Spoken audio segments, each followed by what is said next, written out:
Good morning and welcome to today's Cancer Symposium. Uh, each time we try to expand a little bit, bring in more employees, and of course with that there's technology and some of the attendant issues. So thank you for your forbearance. And I look forward to us having a very informative and very, what should I say, well-rounded panel. We have people from our Culpeper campus in Virginia joining us, and I welcome those as well. I'm Dr. Sandra Charles, the library's physician and chief of the Health Services Division. And over the years, it's been my pleasure to work with Dr. Tomoko Steen of Science, Technology, and Business, and Juanita Lyle, one of our stalwart employee advocates, to bring you these cancer symposia. This is just a brief PowerPoint showing what over the past 4 years what we have done in terms of addressing the issue of cancer as we try to keep our employees informed as well as hopeful and knowing all that's coming down the pike.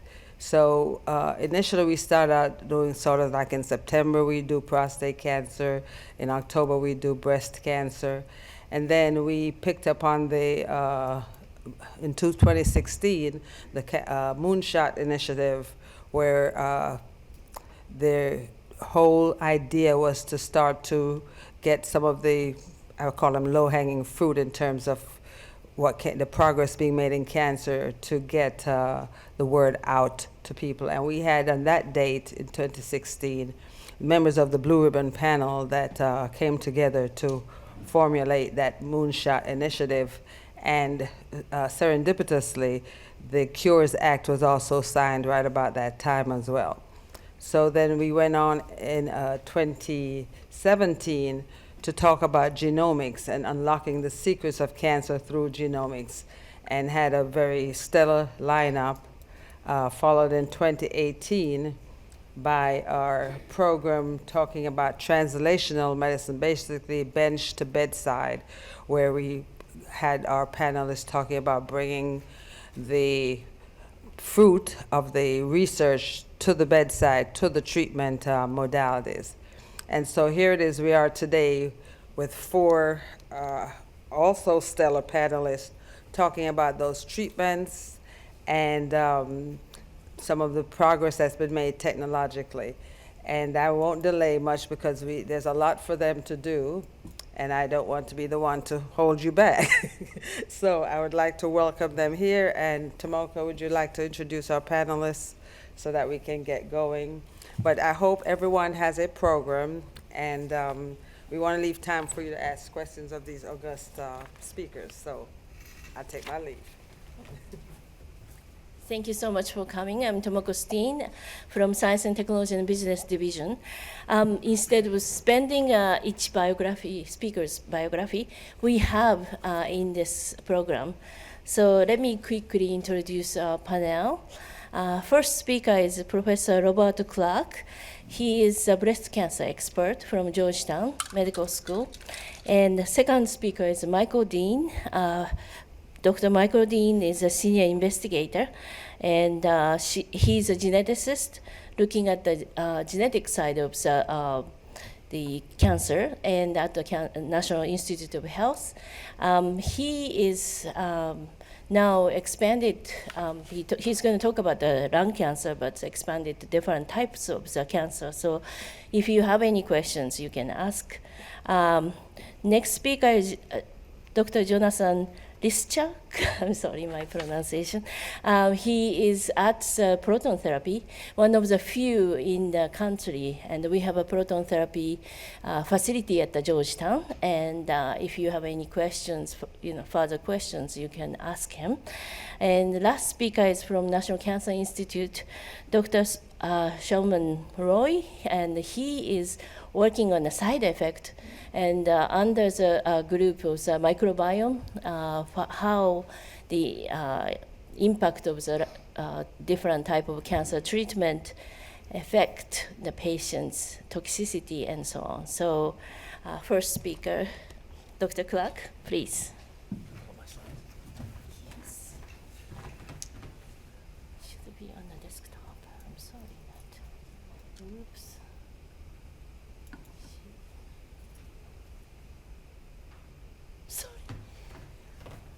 Where did you put that?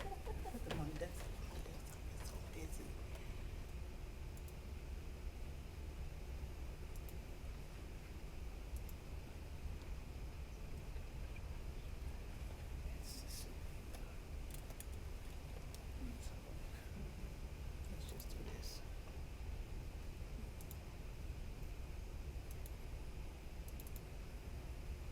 Yep, that first one.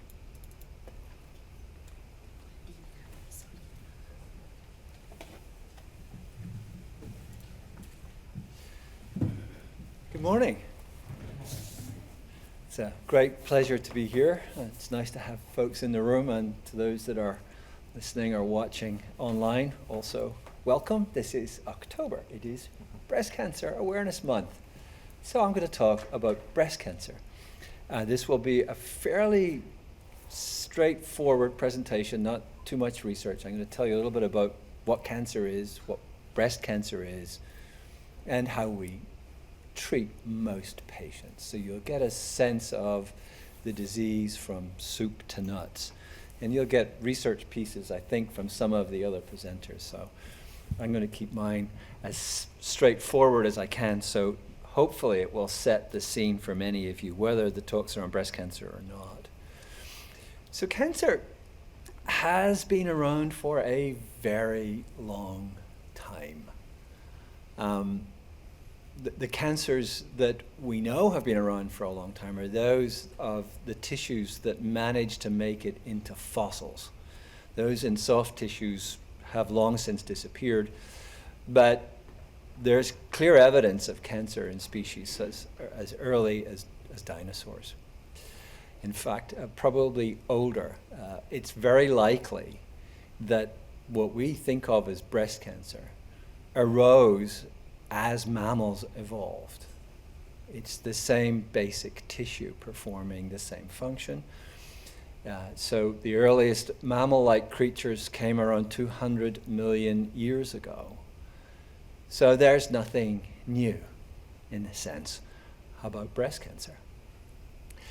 It's been around 200 million years. We haven't cured it yet.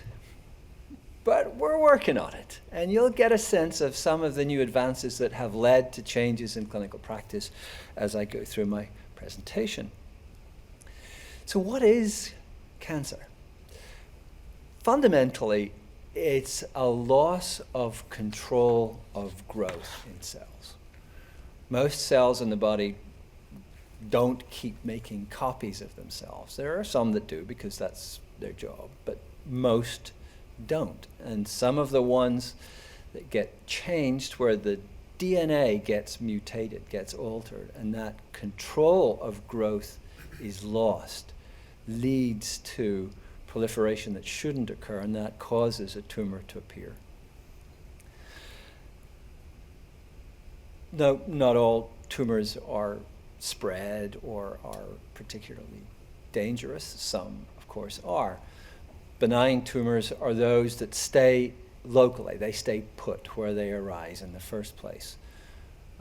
For many of those, they're not life-threatening. Some of them clearly are. Those that occur in the brain, for example, may not spread to the rest of the body, but if they keep growing where they're growing and they can't be eliminated, they become very problematic.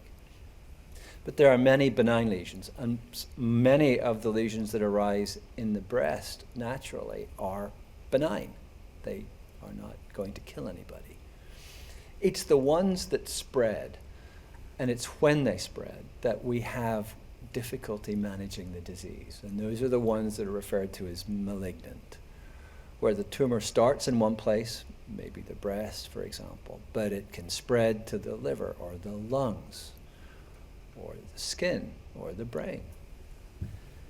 And then we have to use treatments that can go throughout the body, because we don't always know where those little deposits are. We just know that it's gone beyond the breast. So benign, you can usually remove them if you have to with surgery and radiation. But if they have spread, we have to use different treatments. Now, what causes the damage to DNA that can lead to cancer? Well, every time a cell replicates its DNA, occasionally it will make mistakes. And while the cell's usually pretty good at finding and repairing those, some are not. Some damage that occurs simply naturally. A mistake in the reading and replication can persist. But there are exposures in the way that we live our lives normally that can increase the risk that there will be additional changes in the DNA sequence that are not fixed and that will transform the cell from a normal cell to a cancer cell. And that loss of growth control will occur, and in some cases the ability to spread locally and then disseminate throughout the body will eventually arise as that tumor progresses and becomes more aggressive. The sorts of things that we think of as causing cancer include chemicals, which are probably amongst the most common, although we don't fully understand why most cancers arise, what the chemicals might be. There are some that, of course, we understand quite well. There are carcinogens, that's the type of chemical that causes cancer, this damage to DNA. In tobacco. So smoking, in fact, is the leading avoidable cause of cancer and cancer mortality in the United States. Alcohol can increase the risk, heredity, and we'll talk about the BRCA mutations in a moment. There's a lot of correlative or associative data that implicates changes, features in the diet. Hormones we know are involved in breast and probably prostate, one or two other cancers. Exposure to radiation. And you'll hear a lot more about radiation today as a treatment. There are viruses, HPV. The HPV vaccine was developed in part at Georgetown and at NCI. And that now can prevent an infectious disease piece that can lead to cancer. We treat, as I described earlier, local treatment, cut it out, burn it, basically. With the systemic treatments, the treatments that we put into the bloodstream, which can get the drugs anywhere, almost anywhere in the body, there what we're really looking for mostly are ways of poisoning specifically cancer cells. And I'll describe some of those for you in a moment in the context of breast cancer. And there are hormone therapies. If hormones increase the risk, then blocking the effects of hormones are effective treatments, and in some cases effective preventive approaches. That's also true in breast cancer. So what is breast cancer? Simplistically, it's a tumor that arises in the ducts or the lobules of the breast.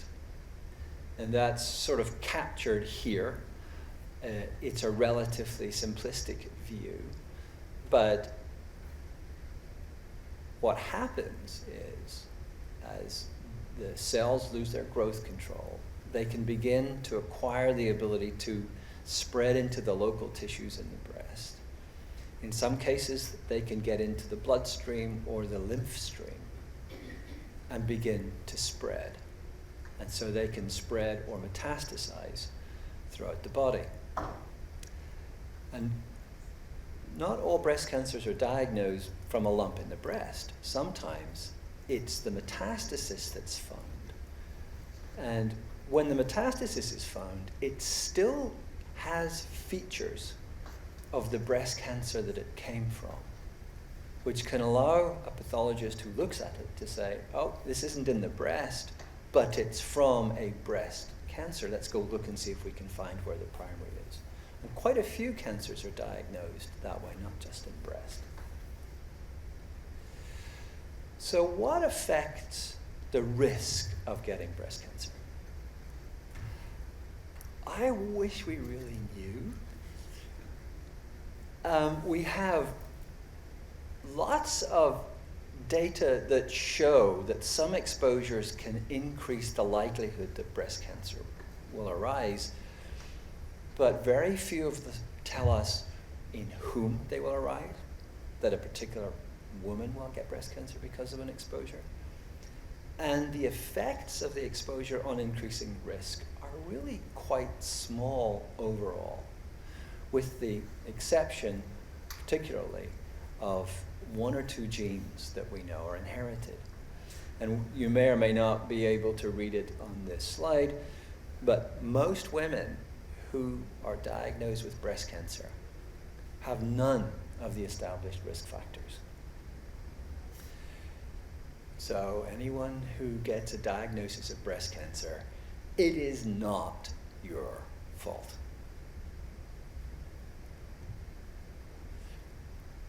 So, the 1 or 2 genes that we know that significantly increase the risk of breast cancer that are inherited are called the BRCA genes. And there's BRCA1 and BRCA2.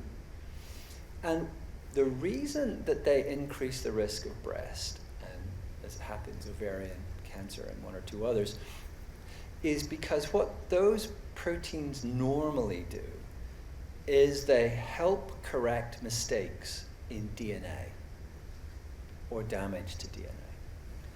And when there's an inherited mutation in those genes, the protein that's produced doesn't effectively find or correct those mistakes or that damage to DNA.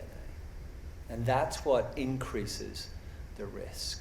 And the lifetime risk for BRCA1 or BRCA2 for getting breast or ovarian cancer is very high, which is why once a family is found and all of those who have that mutation are found, it is not unusual for women to opt for having their breasts completely removed and reconstructed and their ovaries removed.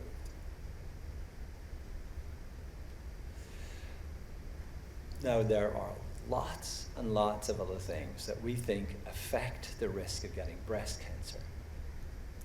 Very few of these have an effect that would double or triple the risk to an individual. And that's been a challenge. We can look at large numbers of women with breast cancer and look at exposures and find correlations. But correlation is not causation, as we say. And so we struggle. We struggle to understand fully what it is that causes many women to get breast cancer. That being said, don't smoke, don't drink lots of alcohol, try and keep your weight normal, have a healthy diet and exercise, and you'll probably eliminate the increase in risk from many of the exposures that could affect your risk of breast cancer. And at the same time, you'll probably reduce your risk of cardiovascular disease, of many other cancers, perhaps some neurodegenerative diseases. So it's kind of just common sense. It's almost all we have to offer at the moment. The one preventive drug we have is tamoxifen. But it's usually given only to women who have a high risk of developing breast cancer because of a mix of other features that they're exposed to, which I won't have time to go into. Now, if cancer fundamentally is a disease of damage to DNA, the longer your DNA is around, the more likelihood it will get damaged. And so it's not surprising that cancer tends to be a disease of older age. Now, you can get a sense of that from those pink bars, which show you the age of diagnosis for breast cancer in women. And that peak comes around 50 years of age, which just happens to be about when most women go through menopause. So that tells you something about lifetime exposure to estrogens. That probably is one of the risk factors that you can do absolutely nothing about. Men can get breast cancer too, about 1%, largely because there's a small residual amount of breast epithelial tissue in the male breast. And that can get changed just like it can in women. It's just there's so much less of it that so many fewer men get breast cancer. But for women, it's 1 in 8. It is the most commonly diagnosed form of cancer in women. It is the second most prevalent form of cancer mortality in women. The only one that comes higher is lung cancer. Don't smoke. Avoid tobacco products. The risk of breast cancer death, specific death, is higher in African American women than it is in Caucasian or non-Hispanic white women. And we don't really know why that is the case. The outcomes are also worse. So we have a lot, and you'll see as I go through quickly that we have a lot to learn. Now, not all breast cancers are the same. They fall into different subtypes that we tend to define by whether or not they have receptors for hormones or a specific growth factor. The hormones are estrogen and progesterone, and the growth factor is a member of the epidermal growth factor receptor family called HER2. And they look different, they behave differently, and they are treated differently.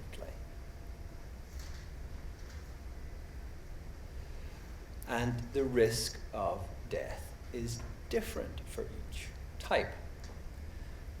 Now, the frightening statistics here, 268,000 new cases of invasive breast cancer in the United States each year.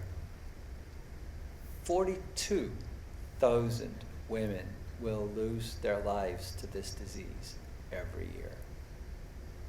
That's one death from breast cancer about every 13 minutes if you average it out in the US alone. Over 500,000 women will die from this disease worldwide every year. We have made significant progress. You will see some of that, but you can tell from these statistics we have a long way to go. Now, 70% of those breast cancers express either the estrogen receptor or the progesterone receptor. And if you look at the graph below, it gives you a sense of how the presence of or absence of the estrogen receptor is very important in determining the risk of death. Those that don't have the estrogen receptor are that big bump at the beginning where the risk of dying within the first 3 years is very high. But it drops thereafter. For estrogen receptor positive breast cancer, the risk of dying in the first 3 to 5 years is relatively low, but it increases every year. And by the time it gets to about 3 or 4 years, that risk stays at that level for the rest of a woman's life.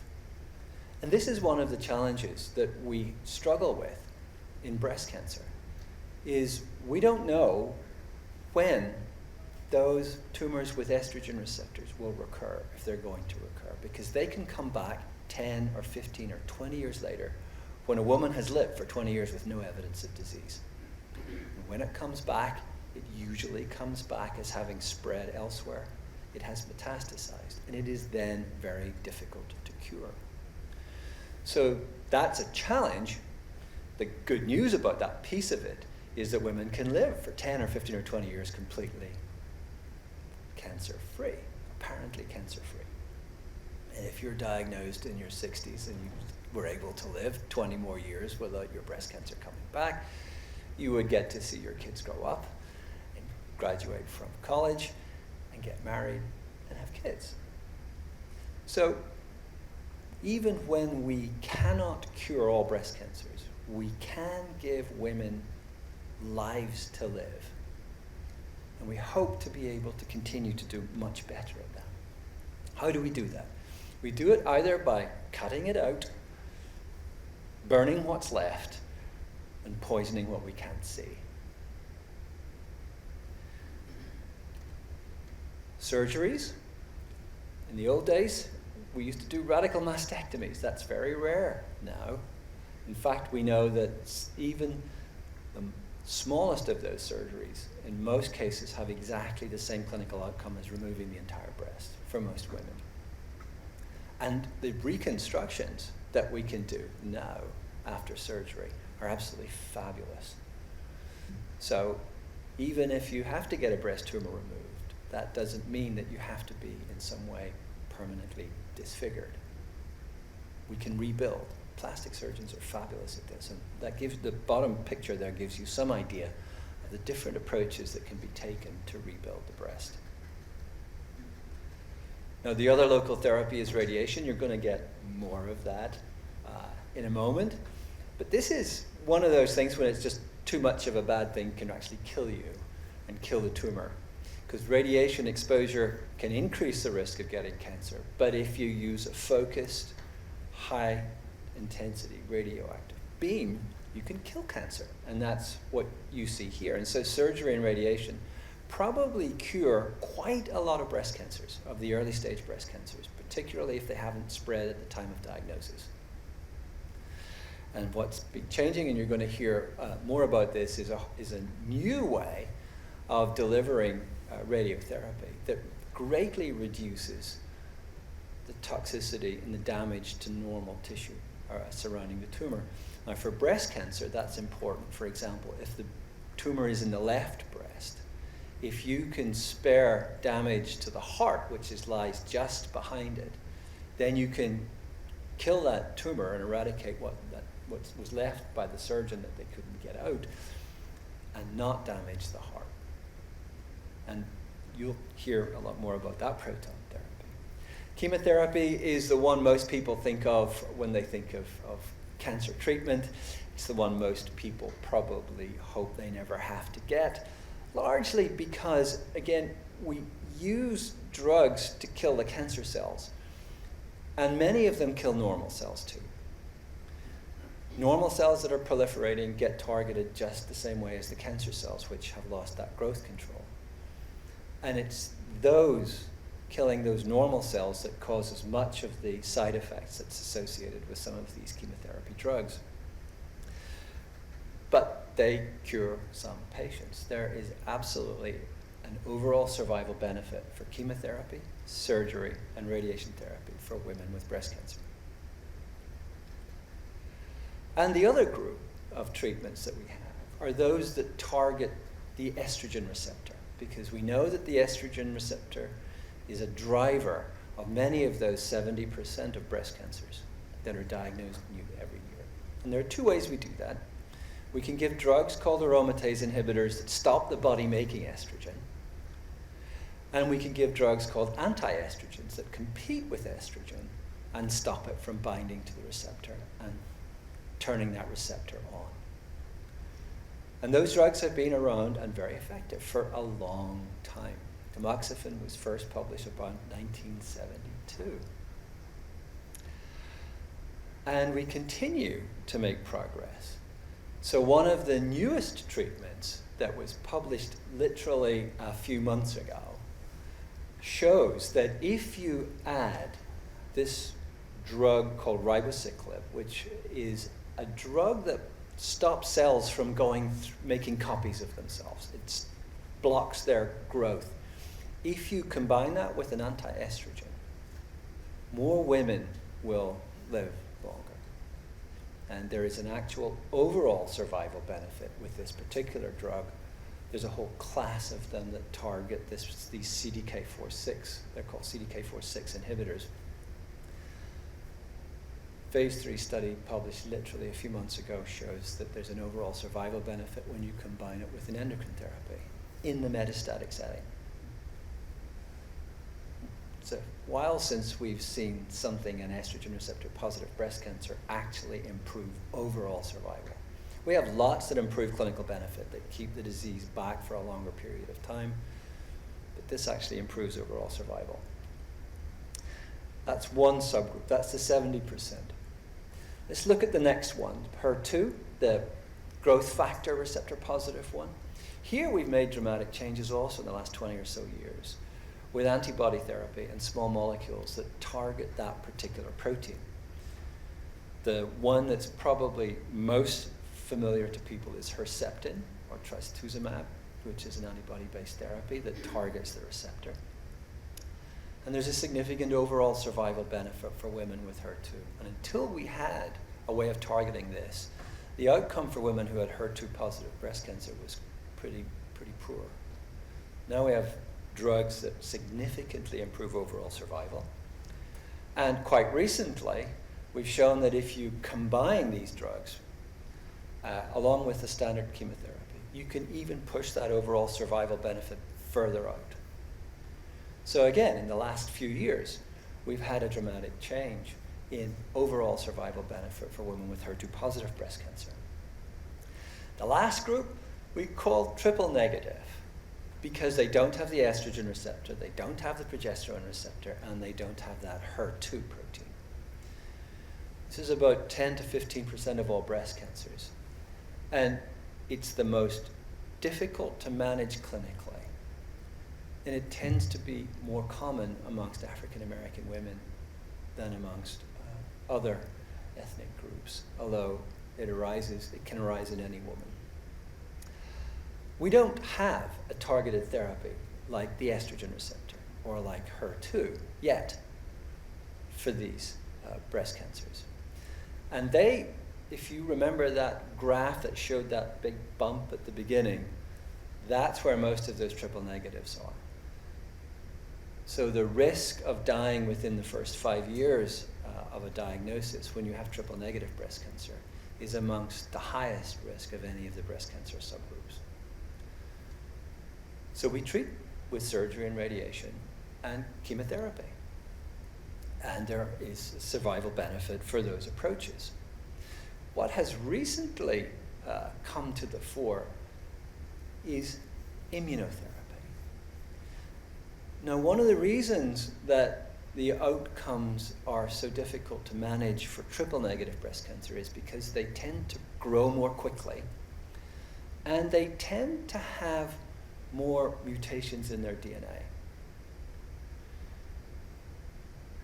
That's a bad thing.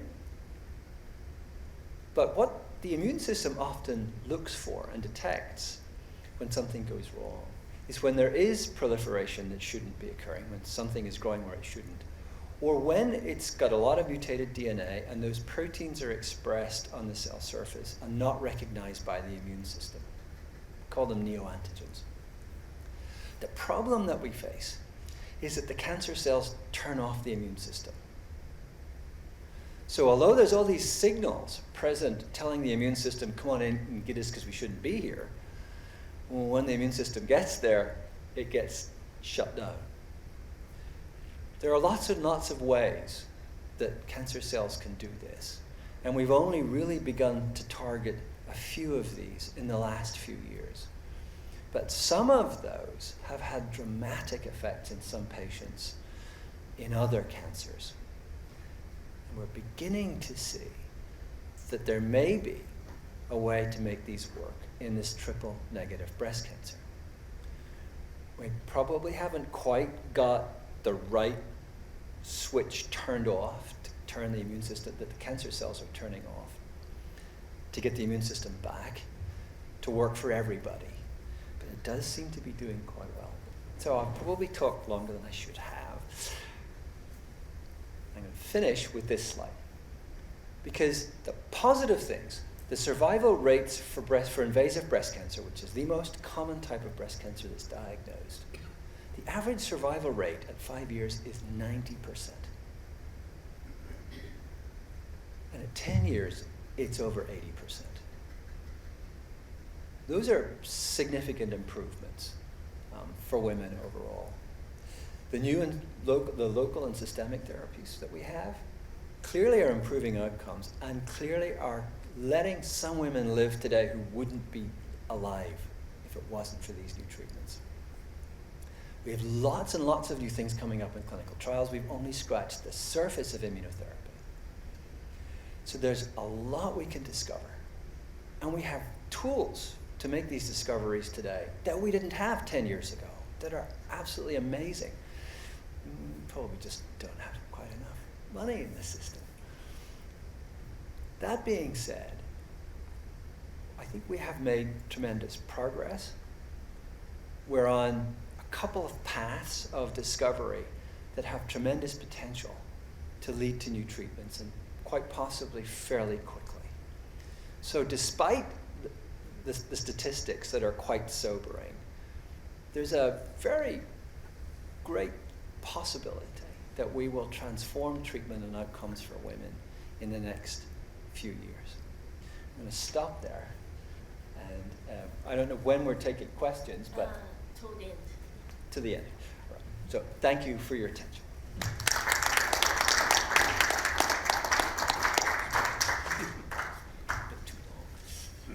Thank you so much. It's very informative speaker. So next speaker is this one? Last one, okay. Next speaker is Dr. Michael Dean. He's a senior investigator from Laboratory of Translational Genomics at the National Institute of Health. And he has been covering a variety of cancers. And I think today he's going to talk about the lung cancer. Okay, thank you very much. It's a great honor to be part of this panel, and it's incredible to be in the institution that hosts Thomas Jefferson's library. Rather daunting. I was just over there before I came here, and it's totally humbling. So I want to take off from where Dr. Clark started, tell you about some of the new things, new ways we're using genetics and genomics to diagnose cancer, and this is helping us more effectively treat cancer as individual patient, individual tumor. And some of the focus will be on lung cancer, but much of this will work across cancer. So the reason to focus on lung cancer is the #1 cancer killer. As Dr. Clark said, more women are diagnosed with breast cancer than any other cancer. More men are diagnosed with prostate cancer from any other cancer. But what kills more men and women is lung cancer. And like in breast cancer, we're making steady progress. We wish this curve was going up faster. This is the increase in 5-year survival. But we're still at only 20 to 30% of people diagnosed today with lung cancer will be alive 5 years from now. Obviously, we have a long way to go to improve that. So one of the big problems with cancer, I'll talk a minute about the cancers that we actively screen for, but most cancer diagnoses are opportunistic.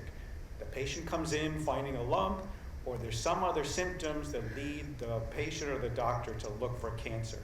This is a problem because by the time a cancer is big enough that you can feel it, or that you have symptoms from a liver cancer or lung cancer, you probably already have advanced disease, which is hard to treat. For leukemias, it's blood testing, staining of blood cells that gives us the diagnosis. For solid tumors, one of the big advances are many, many different types of imaging, where we have many different tools to find cancer in different parts of the body. And then the ultimate diagnosis is a biopsy, going in, taking a piece of that tumor, putting cells on a microscope slide, and looking to see what we have and categorizing it. And a huge advance is the whole area of molecular pathology. Like in breast cancer, where we look for HER2 and progesterone receptor, estrogen receptor, pathologists have multiple different antibodies. They can stain tumors to classify them. And now, increasingly, we're taking the DNA from the tumor, sequencing them, and finding out exactly what is going on with each individual tumor. And as you'll see, this totally changes our treatment. So there are cancers that we actively screen for. Cervical cancer with HPV testing and pap smears. Skin cancer, mostly by the individual finding something abnormal and going to their doctor or from a dermatologist. Colon cancer is highly effective to screen by colonoscopy, by finding blood in the stool. And we can largely prevent those cancers by these screening programs.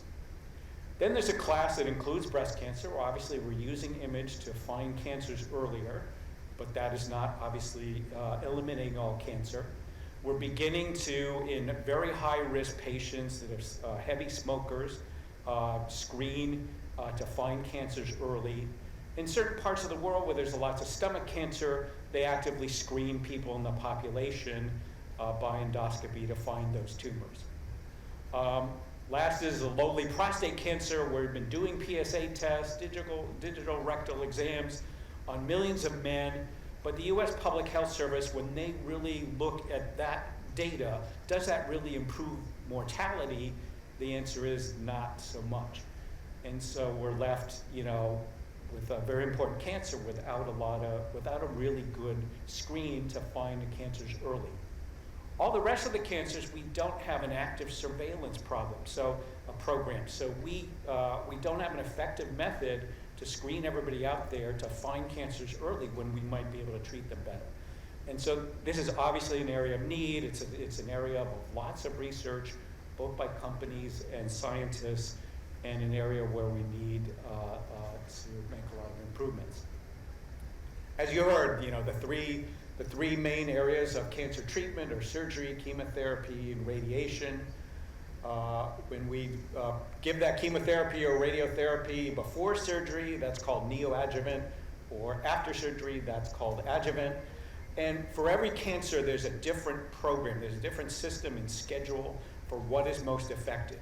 And what's important to know, that's all been worked out mostly by trial and error, by clinical trials, and this is where there are two heroes, the clinicians and scientists who carry out those very difficult studies, and the patients who volunteer their time so we can figure out really what is the best way to treat all different types of cancer. Now, to get into more targeted therapy, we need to have a little bit more background. So one of the things that's been puzzling, we have all these different agents that in the environment that can cause cancer.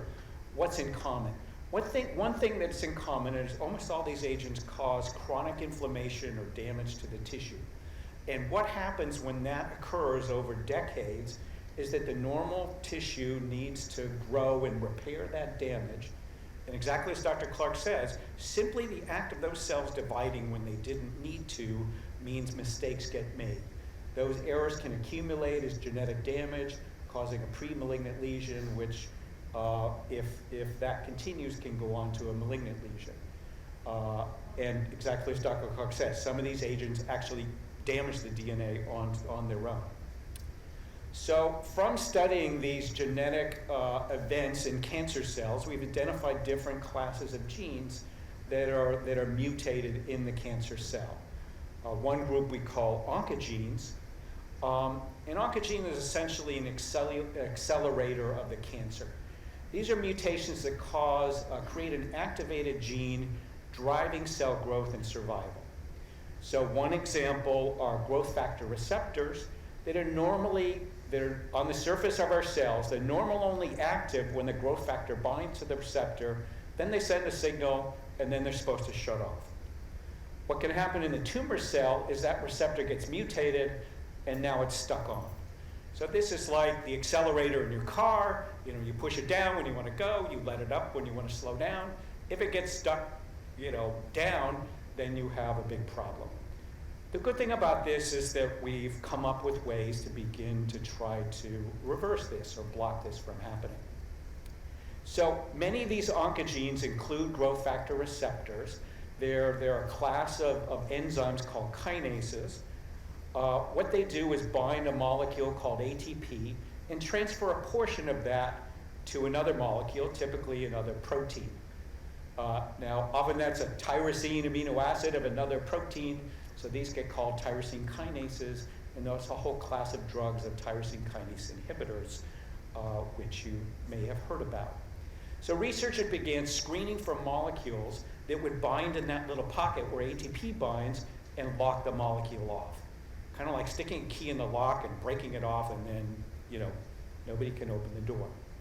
So a cancer where this has worked spectacularly well is a type of leukemia called chronic myelogenous leukemia. This disease is caused by an activated kinase called ABL.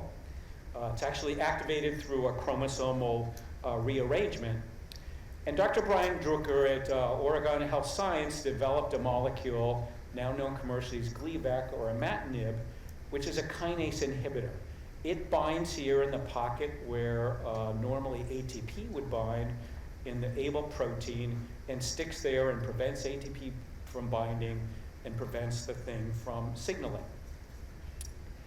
Now, back when the first clinical trials were started, chemotherapy was the standard of care for this type of leukemia, and about 50% of patients were alive 2 years after getting chemotherapy. Interferon came along, that improved things a little, but Gleevec was really a miracle.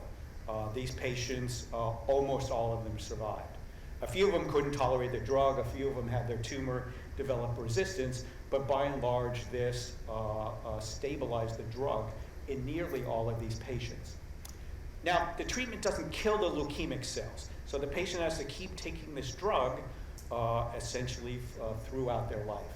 I think there are now some patients that have been weaned off the drug and the leukemic cells are gone, but the drug has no really terrible side effects, so you take a pill once or twice a day and your leukemia is under control. I wish every single kinase, we had an inhibitor like this that would have this kind of effect. But one of the things that was truly amazing, and this is where science is really exciting, is this same treatment had a big advance for a rare intestinal tumor, gastrointestinal stromal tumor. This is caused by a different activated kinase called KIT. And it was shown that the same drug, Gleevec, can inhibit KIT. Now, GI stromal tumors, about 3,000 to 6,000 Americans get this disease every year, equally amongst men and women, about average age of 50. And we don't know any of the risk factors for this, so we have no way to prevent this disease. It just occurs. Now, before Gleevec came along, this was not a very good disease to get. Only 50% of patients are alive 9 months after the standard of care at the time, a type of chemotherapy. When those patients were put on Gleevec, getting either 1 pill a day or 2 pills a day, you can see they did way, way better. So 70% of patients are alive 30 months out. Not as good a response as we saw with the leukemia, but still obviously way, way better than the standard of care at the time. There are now there's a whole library of these tyrosine kinase inhibitors that are being used on a variety of cancers, and this has been one of the major advances in therapy over the last decade. One of those areas is in lung cancer. So one of the growth factor receptors that is often activated in lung cancer is called the EGF receptor. And there are a number of inhibitors specific for that specific receptor. There are other inhibitors that are more broad that affect EGF receptor and a family of related proteins. Once we identify a target that's effective, research, biotech, pharmaceutical companies are great at coming along with other ideas. And so there are monoclonal antibodies against the outside of the receptor, and those can block the receptor and also be effective. Now, one of the major types of lung cancer is non-small cell lung cancer. Some of those cancers have other kinases activated, like ALK or ROS1, and they're targeted drugs specific for those. Now, typically, a given lung cancer will typically only have one of these receptors activated. And there's no way to know from looking at the scan or even the pathology slide saying there's malignant cells which one it is. We have to have a molecular test, either to sequence the DNA from the tumor or some other antibody test to figure out whose tumor has EGF receptor, whose tumor has ALK, and give them the proper drug. But one of my professors in university is a woman who never smoked, who had lung cancer. Her tumor has one of these receptors activated. She has gone into complete remission, takes a pill twice a day, and I just saw her a few months ago, and she's perfectly healthy so far. Now, again, as Dr. Clark said, if cancer only stopped here at the local malignant, the local growth where it started, we wouldn't have a big problem. The big problem we have with cancer is most cancers become resistant to therapy and or become metastatic. And so this is the area where a lot of focus needs to be put on how do we understand these processes and then how do we use that understanding to try to come up with better treatments. One of the things that we have learned is that although there's genetic damage that we can recognize to get us to this stage, it seems to be mostly non-genetic, but aberrations of gene regulation that get us to these later stages. This is called epigenetic because it doesn't involve change in the DNA, it's involved changes in the regulation. Now, you have about this much DNA in every single one of your cells. And how that gets packed in is that DNA gets wrapped around proteins called histones, and those get packed up together in a structure called chromatin. And this is highly regulated. So in your pancreas cell, your insulin gene may be, unpacked and available when you need to make insulin. None of the other cells in your body need to make insulin, so that gene is sort of packed away and inactive. What we found is that many tumors actually mutate the genes involved in this kind of regulation. And so we have a whole new class of genes that are altered in cancer that are involved in remodeling that chromatin, that are involved in regulating entire programs of gene expression. We're only at the very beginning of understanding what the implications of this are, but we are starting to see therapies that are in this class. But let me back up and sort of explain sort of why this makes sense. So all animals start off as a fertilized egg, grow into an embryo and a fetus, and then the adult, we have hundreds of different cell types. We have blood cells, neurons, muscle cells, kidney cells, etc. All of those cells, with a few minor exceptions, have exactly the same DNA as did the original fertilized egg. The reason all these cells have different properties is that they're regulating their genes differently. They turn on different sets of genes and turn off other sets of genes. If we lay that concept onto the cancer cell, yes, we have these genetic events that get us to the original malignant cell. But then what we think may be happening is that the cancer cell can then turn on, if it needs blood supply because it's gotten too big and it needs its own blood vessels, it turns on the gene to generate blood vessels. It turns on the gene to migrate to other parts of the body. It can turn on the genes to become resistant to the immune system, resistant to therapy. And because a large tumor has millions of cells, if every one of those cells has the possibility to turn on in programs of gene expression and turn on different properties, then you can begin to imagine of why it is such a challenge to completely eliminate a cancer, especially once it grows big. I like to think of this as the tumor developing the ability to unlock the genome, to make all of the tools that are in the tool chest of our genome available for its use. Now, this may overwhelm you, it overwhelms me. There are days I think, this is so incredibly complicated, we'll never be able to figure this out.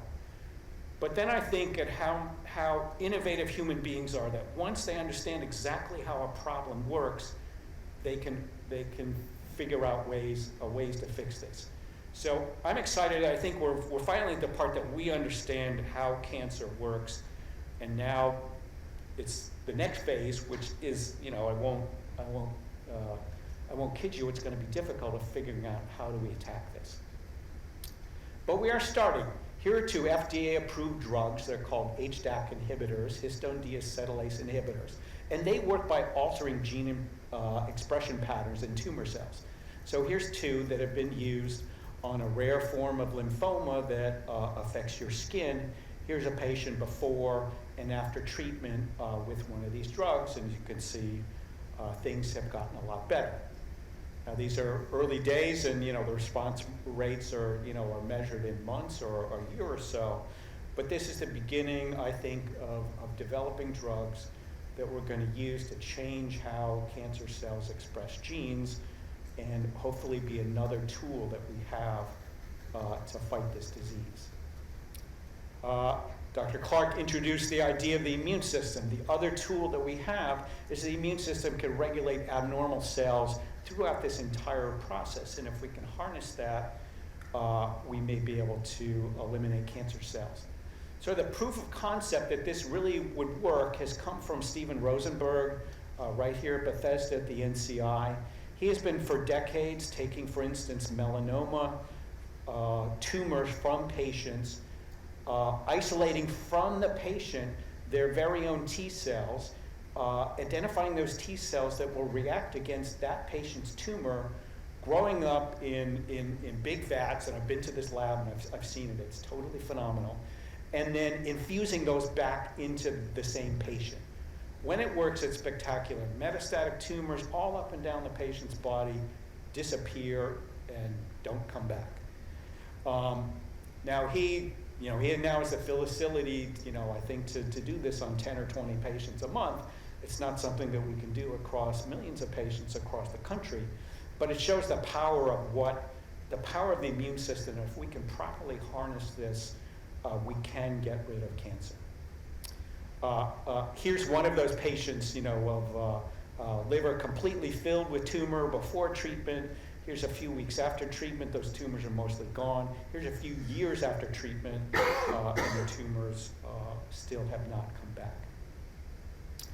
But, what we obviously want is some way to do this across many patients.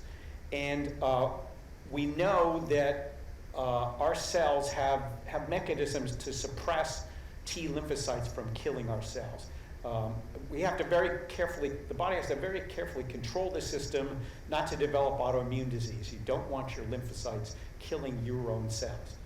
And tumors have been able to use those same pathways to activate what are called immune checkpoints to survive. So tumor cells are turning on many of these same inhibitors of the immune system, but once we've recognized that, we've come up with ways to fight this.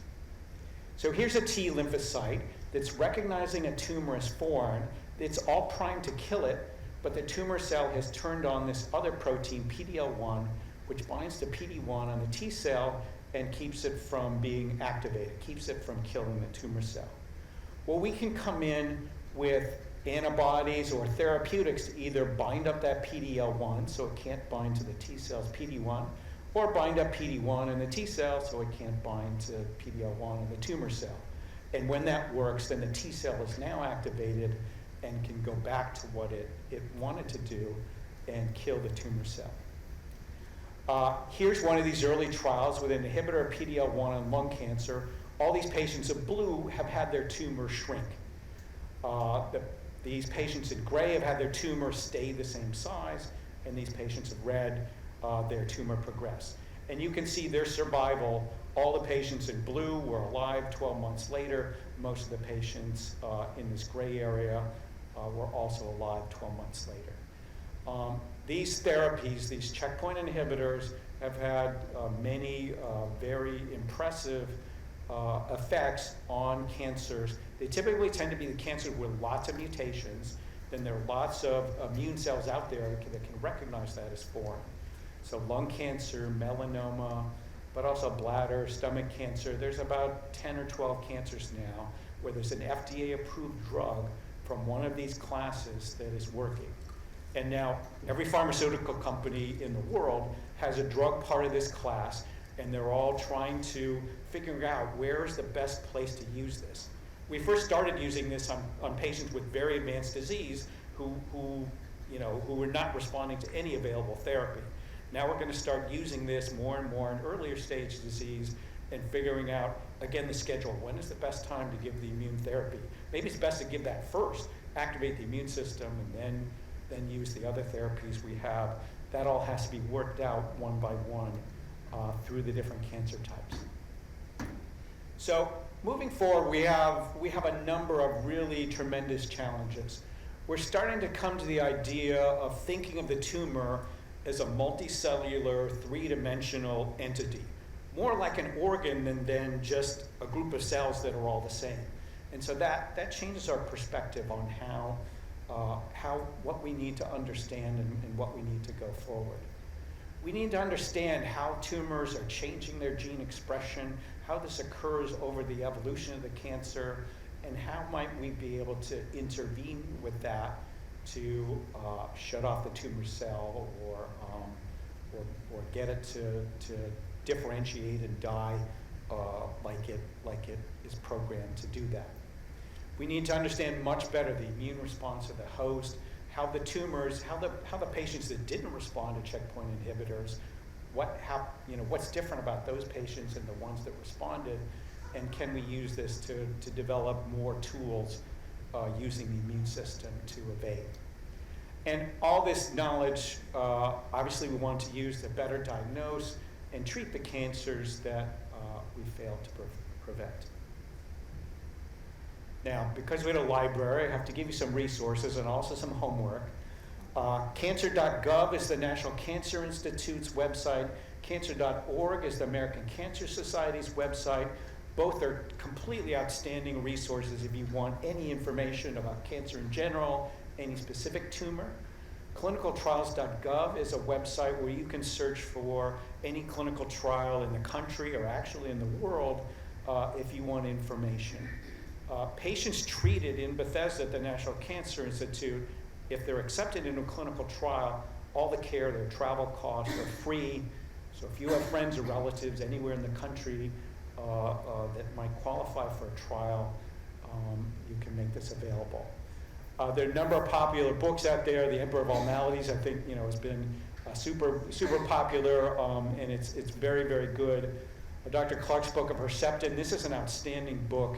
It really gives you the entire story of how hard it was to develop Herceptin, of the heroics of the doctors who developed this, who set up the first trial, of the first patients who volunteered, people at Genentech who fought to keep that program alive, even AIDS patients who told breast cancer patients, you've got to go out and protest, you've got to go out and fight for this drug so that it gets in there. This is an excellent book on immune therapy that came out very recently, tells the story of how that happens. This is not a cancer book. This is Richard Preston's latest book about Ebola, but it's a phenomenal story of how public health, science, medicine came together to prevent what was a terrible outbreak, but which could have been a disaster for the entire world. And thank you very much. Oh, and if you don't know if something funny, mole looks funny on your body, if you don't know what you should be looking for, here are those pictures. Thank you.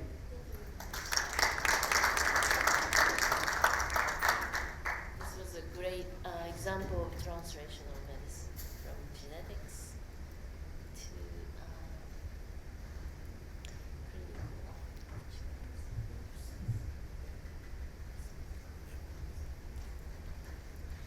So next speaker is Jonathan Lischek.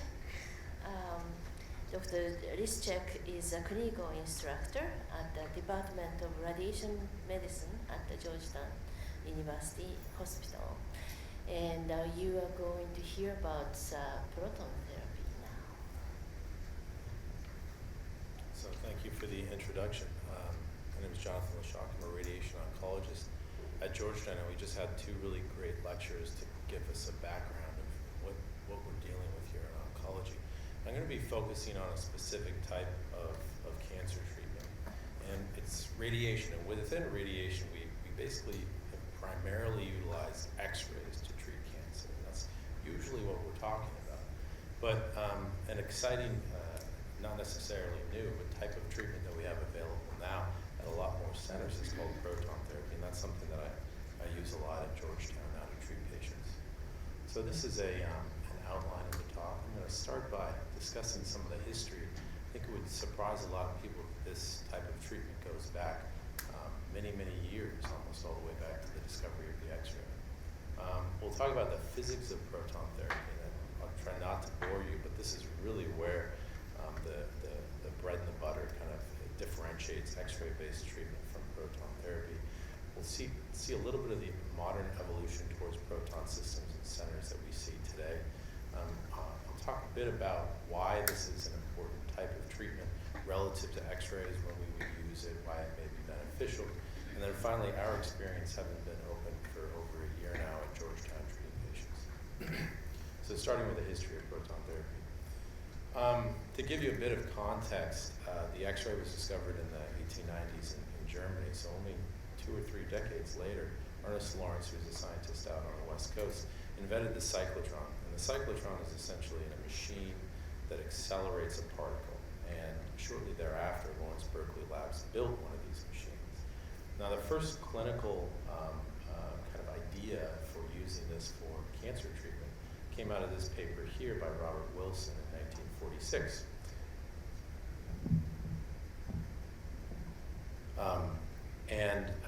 About 3 years later, Harvard, which is where Dr. Wilson was at, commissioned the first cyclotron. The first patients were treated in 1954 and then in 1961 at Harvard.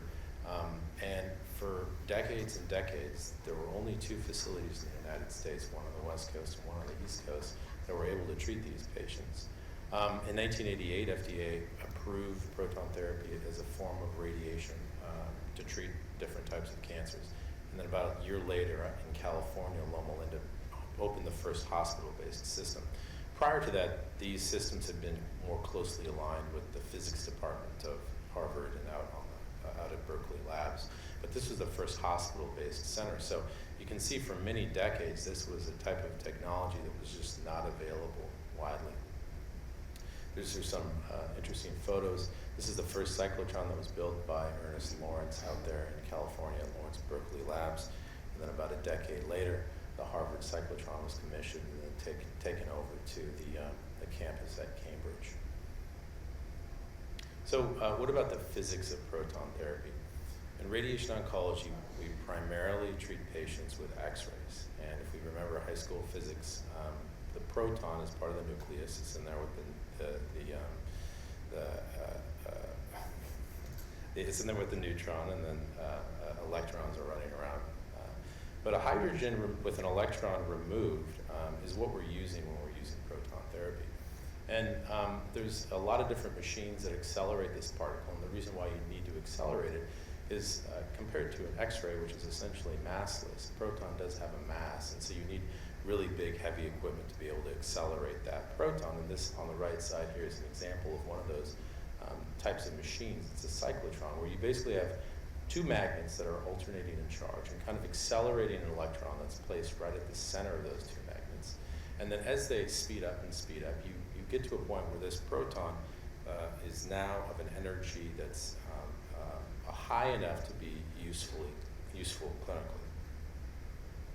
This is another form of an accelerator. This is a synchrocyclotron. This is one of the more modern ways to accelerate a proton. But essentially, these are accomplishing the same thing, where they're accelerating this proton, this particle, to be able to penetrate into a patient and through the skin and enter into where the tumor is, and then deliver the dose to kill those tumor cells. Now, the energy of a proton is very important because it dictates the depth to which they can reach. So if you have a tumor that's very deep in the pelvis or deep in the lungs, you need to have a very high energy proton to penetrate through that patient's tissue and ultimately reach that tumor. So you can see here on the x-axis, the energy of a given proton dictates how deep it can penetrate relative to water, which is oftentimes what we use to measure tissue equivalency. So to get up to that energy, you did need these huge machines to accelerate that particle and use this technology to treat patients with malignancies. Now, this is probably one of the most important slides of my talk, and it shows the comparative dose distribution for the most common type of radiation treatment that we have, which is the X-ray, here in the blue line, relative to the proton here in the green line. And what we're seeing here on the x-axis is depth. So again, depth in tissue. You can think about this as a particle traversing through somebody's body and getting into the tumor. And then on the y-axis, you can see the dose distribution. Now, if you looked at an X-ray, the X-ray comes in and its dose maximum is relatively superficial, and then it continues through a patient's body and exits out the other side. It's like why we use chest X-rays to evaluate patients that have thoracic problems, how we have CT scans, but when we use these therapeutically, the X-rays do get to the tumor, but then they continue past that target and outside. The difference with a proton is that it can come in oftentimes with a lower energy. And because this is almost like throwing a bowling ball through a room, it doesn't slow down until it gets to the range of the proton. And once it gets to its range, again dictated by the energy of that proton, it starts to very rapidly deposit its dose. You can kind of think about this area as the location of the tumor in a patient's body. And it rapidly deposits its dose, and then it stops, and it goes no further. So you have this area of no radiation exposure. So you're effectively able to decrease the amount of radiation that you're using to kill a tumor while still killing the tumor by 50 to 60%. It's almost like if you were giving somebody chemotherapy for leukemia, and then all of a sudden you could drop that dose by 50%, and then you could achieve the same outcome. And so this is why it's a really exciting form of technology in our field. So what were we using this for the first several decades in treating patients? Well, you can imagine that 50, 60 years ago, the technology was really not there. We didn't have CT scans or MRIs or computers or planning software. So we were very much limited in the types of cancers that we could treat. One of the most common things that was being treated at Harvard and out at Berkeley labs were tumors within the brain, so central nervous system tumors. And by 1975, they'd actually treated one of these rarer tumors called a pituitary adenoma at Harvard, almost up to 1,000 patients. And so these were tumors that were easier to treat because it was simpler to set a patient up and make sure that they're not moving, because it's easy to see on an x-ray the skull anatomy. The tissues were not changing. There was no motion like breathing. If you're trying to treat a lung tumor, that tumor can move as a patient's breathing, and try to manage a proton beam with a moving target is very challenging. So in the early era of proton therapy, these were limited to only a few sites of cancer that we could treat. So what about modern proton systems? We've come a long way since the era of just having two facilities, one on the West Coast and one on the East Coast. And really, if you look at the evolution of centers, after Loma Linda opened in 1990, you didn't really have another one open up until MGH opened theirs at Boston in 2001. And a couple more centers coming online over the subsequent 10 years, but really just a handful of centers across the country compared to today, where we're seeing almost over 30 operational proton centers. So this is a form of technology that has become more ubiquitous, and that's improved patient access, which is very, very important. When you're getting treated with radiation, oftentimes you have to come in for a week, 2 weeks, 6 weeks, 9 weeks of treatment, Monday through Friday. And to try to have a facility that's very, very far away from somebody's home is extremely challenging. So this has changed our ability to offer this type of treatment to patients across the country. One of the other important aspects to early proton centers was that they were very, very, very big. And this is actually an interesting example of the Heidelberg Ion Therapy Center where I worked, that has a facility, and this is a man, to give you kind of context of the size of this facility. You know, these things are 3, 4, 5 stories big. This blue thing here is called the gantry. And what the gantry is it's basically a rotating machine that aligns that proton beam up so that it can come in from different angles to enter a patient for a given tumor. The geometry of entering into the tissue and how the patient is lined up is very, very important. Now, this facility actually treats patients with carbon as well, and that's why this gantry is so large. But these are huge facilities, 100,000 square feet facilities that you need, oftentimes over $250 million to invest in these types of facilities. And this is kind of the traditional model of a proton therapy center.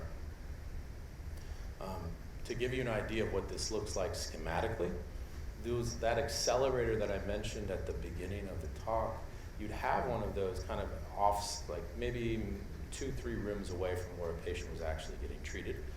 This accelerator would then accelerate a proton into what's called a beam line. So it gets to that useful speed, it's pulled out and extracted, and then there's potentially 1, 2, 3, 4, 5 other rooms or gantries, similar to the photo that I just showed here. This is a gantry where you can treat patients. Now, these are autonomously functioning rooms.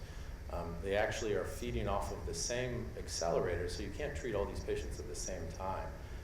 But these facilities are really big, and it was very challenging for a medical center to want to invest in what would easily be the most expensive piece of medical equipment, over $200, $250 million oftentimes. And you can imagine the amount of energy that would be required to maintain a facility like that.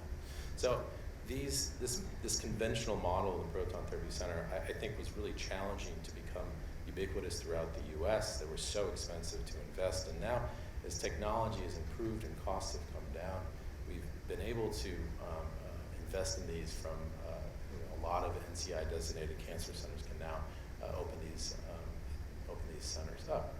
So we're in Washington, D.C. right now. Obviously, we're limited in space, both up and down. We have limits in where we can build. And out where we work at Georgetown, there's even less space.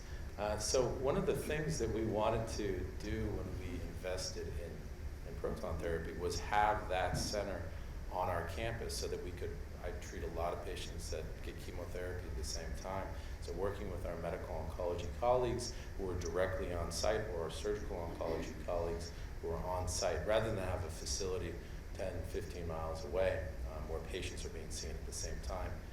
This is something that we wanted to focus on so that it could be kind of all-inclusive care and not require that massive upfront investment cost, and also be more of a patient-centered form of treatment. So our facility is actually right on the campus, right within the Lombardi Cancer Center itself. So patients come in, they get their radiation treatment, and if they're getting chemotherapy at the same time, they go up one floor and they're already in that wing, the infusion center. So I showed you a photo of the accelerator, the graphic of an accelerator, but this was a picture of one of the early accelerators. It was 250 tons, a really large piece of equipment. And as time has gone on, those accelerators have become more and more advanced, smaller and smaller, and it's allowed us to minimize the size of those facilities as well, to the point where we're now with a facility over at Georgetown that's only 3 stories high. You can see that a patient is brought into this room here, and I'll have another couple photos to show you what it looks like in this room. And then it's a 3-story facility above and below, because the gantry is actually rotating right here, and the accelerator is placed onto the gantry. So that's why we're able to kind of fit this piece of equipment right into the Lombardi Cancer Center and treat patients right there in our department. So if you were to walk into the treatment room and take a look at the equipment, this is basically what you would be seeing. This photo is basically this portion of the room right here. So if your patient is getting treated with proton therapy, you would walk in, you would lie down on this table, and this is what we call a treatment couch. We have various types of equipment that kind of immobilize the patient so that they're not moving around. You can imagine we want to be on the order of a couple of millimeters of accuracy here. So if we're treating a head, neck, or a brain tumor, we'll create a patient-specific mask, and we'll put that onto this table so that the patient is kind of fixed in place. Now, this is what we call a robotic couch top. It's kind of cool. It basically has 6 degrees of motion adjustment so that we can get that patient lined up once they're on the table into the position and adjust on the order of a couple of degrees or a couple of millimeters with this robotic couch top. Now, the location where the proton is actually coming out is right here. This is what we call the treatment head. And what's cool about our facility is right here, you can't see it, but there's little leaves that come in and out and shape that proton beam as it's entering the patient, so that the lateral aspect of the radiation field can be very sharply kind of personalized to the patient's anatomy and the tumor. Now, depending on the location, whether you need to treat a patient from the front or treat the patient from the back, this gantry is going to be rotating about 190 degrees. When that happens, this thing right here basically goes above or below the treatment room.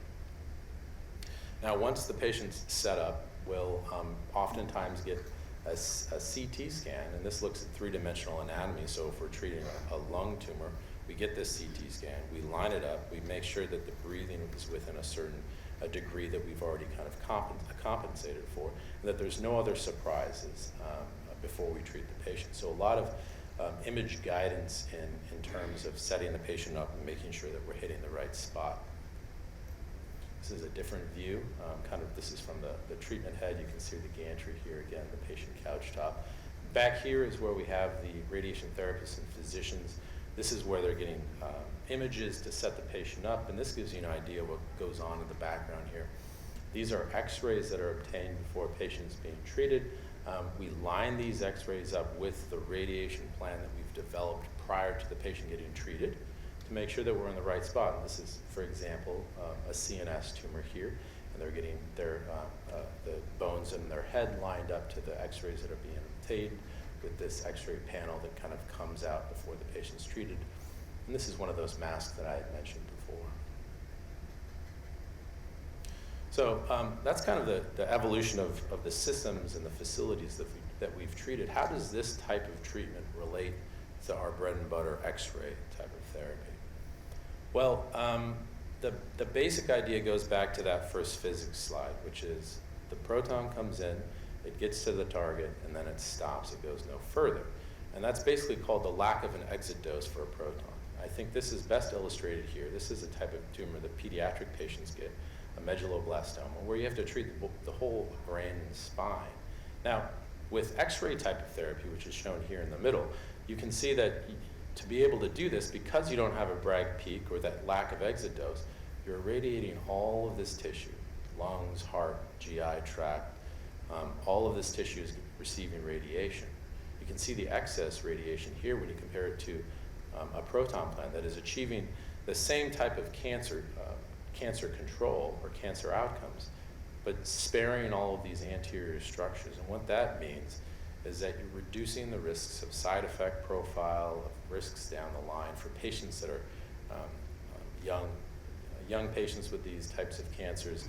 They're at much higher risk of developing maybe a tumor from radiation. Radiation can cure cancer, but there's a risk that you can cause cancer. So to reduce that risk, you want to get radiation dose down to 0 for all of these structures. You really just want to target where the malignancy is. So we have a lot of publications over the last several decades that have demonstrated improvements in the dose, improvements looking at how, when we create these plans, we're using software to kind of create a radiation plan that's specific to a given patient's tumor. And when we compare the proton plans to photon plans or x-ray plans head to head, we have a lot of data that supports improvements in the dose. The challenging part is trying to improve the clinical outcomes also will improve with reductions in dose to these normal tissues.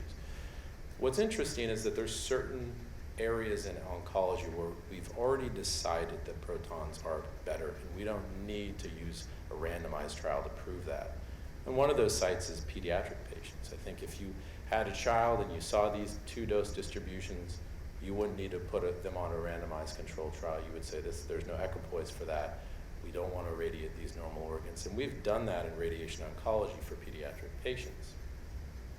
Now, in adult tumors, it's a little bit more challenging, especially depending on the site of the tumor and the age of the patient.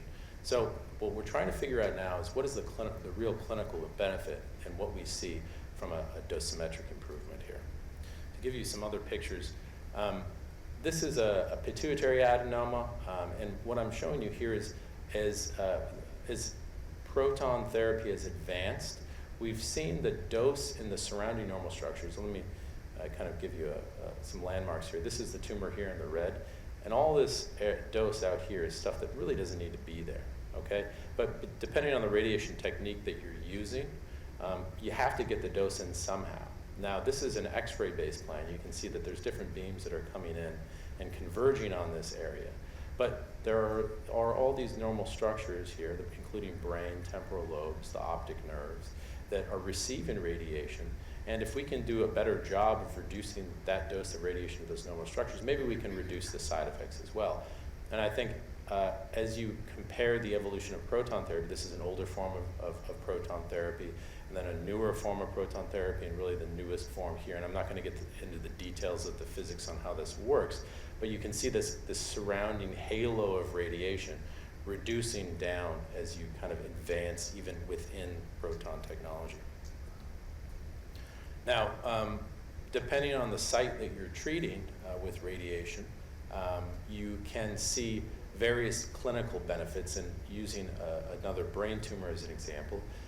Say this is a low-grade glioma or a tumor of the primary nervous system in an adult. You can see that as you compare an X-ray based plan to a proton-based plan, there's a lot of reduction in normal dose. And we know that brain tissue is very sensitive to doses of radiation, all the way down to very low and intermediate doses of radiation. Patients can have neurocognitive effects. It can almost cause a type of dementia to occur earlier in patients. You can have endocrinopathies when you irradiate somebody's pituitary axis, hearing loss, optic problems, cataracts, secondary malignancies. So the results of having this excess dose can lead to this. Now, moving on to other sites for lung cancer, which we heard of, #1 killer in the US, locally advanced lung cancer in particular. We know that radiation dose for patients that have lung cancer is very important to consider when you're thinking about the dose to the lungs and the dose to the heart. These are patients that might have been smoking for many, many years, and they don't have the same tolerance of side effects as younger patients do. So this is kind of a cool plan that I wanted to show here for a patient that had a locally advanced lung cancer. Because these two beams are coming in here from the back and then one slightly from the front, this is a side view of a heart, and the tumor is over here. And what's kind of amazing in a patient that has lung cancer and a lot of cardiac disease and lung disease, this is able to come in, stop, and go no further and reduce the risk of any cardiac side effects for this type of patient. Similarly seen in a different type of thoracic tumor, thymic cancer, which is a rare tumor of the front of the chest. You can see the same idea here, except kind of flipped. Two beams coming in from the front, stopping, going no further, and then blocking all this heart out here, reducing the risk of a patient's risk of cardiac toxicity down the line.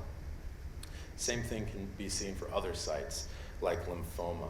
This is a younger patient with lymphoma that I treated, and in this case, any tissue exposure for a young patient is going to reduce the risk of a secondary cancer from radiation 10, 20, 30, 40 years down the line.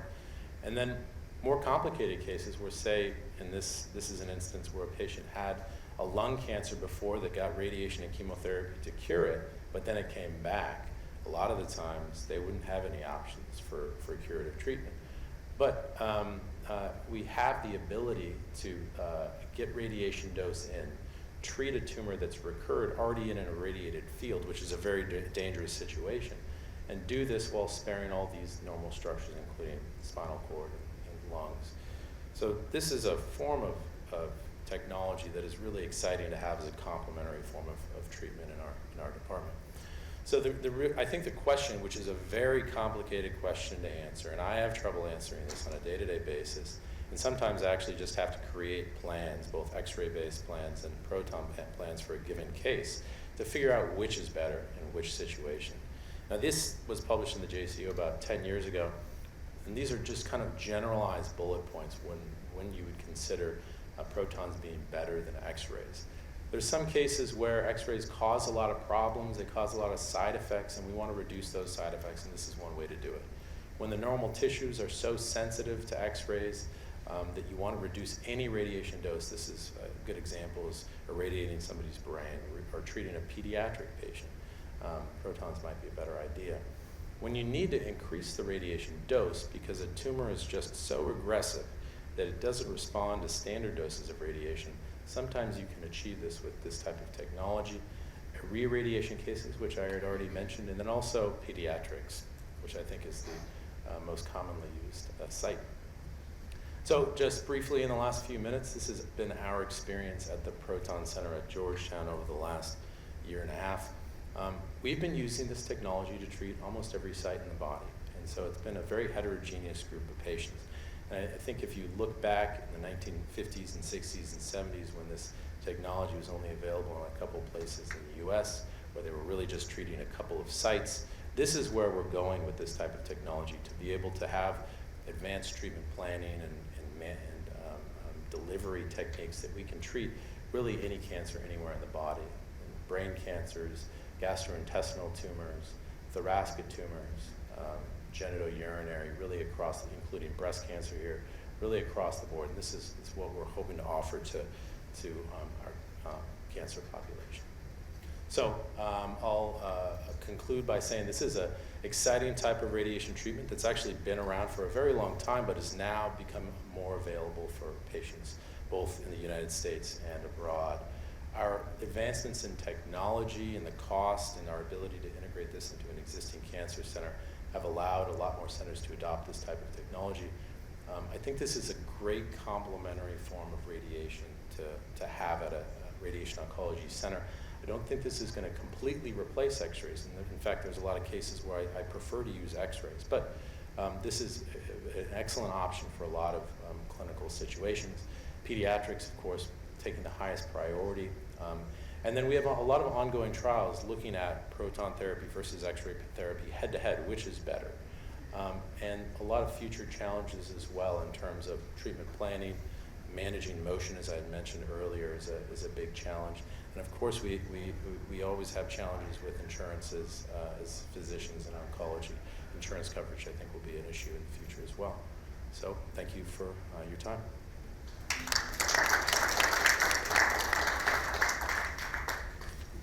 Very interesting. Next speaker is going to talk about gut microbiome.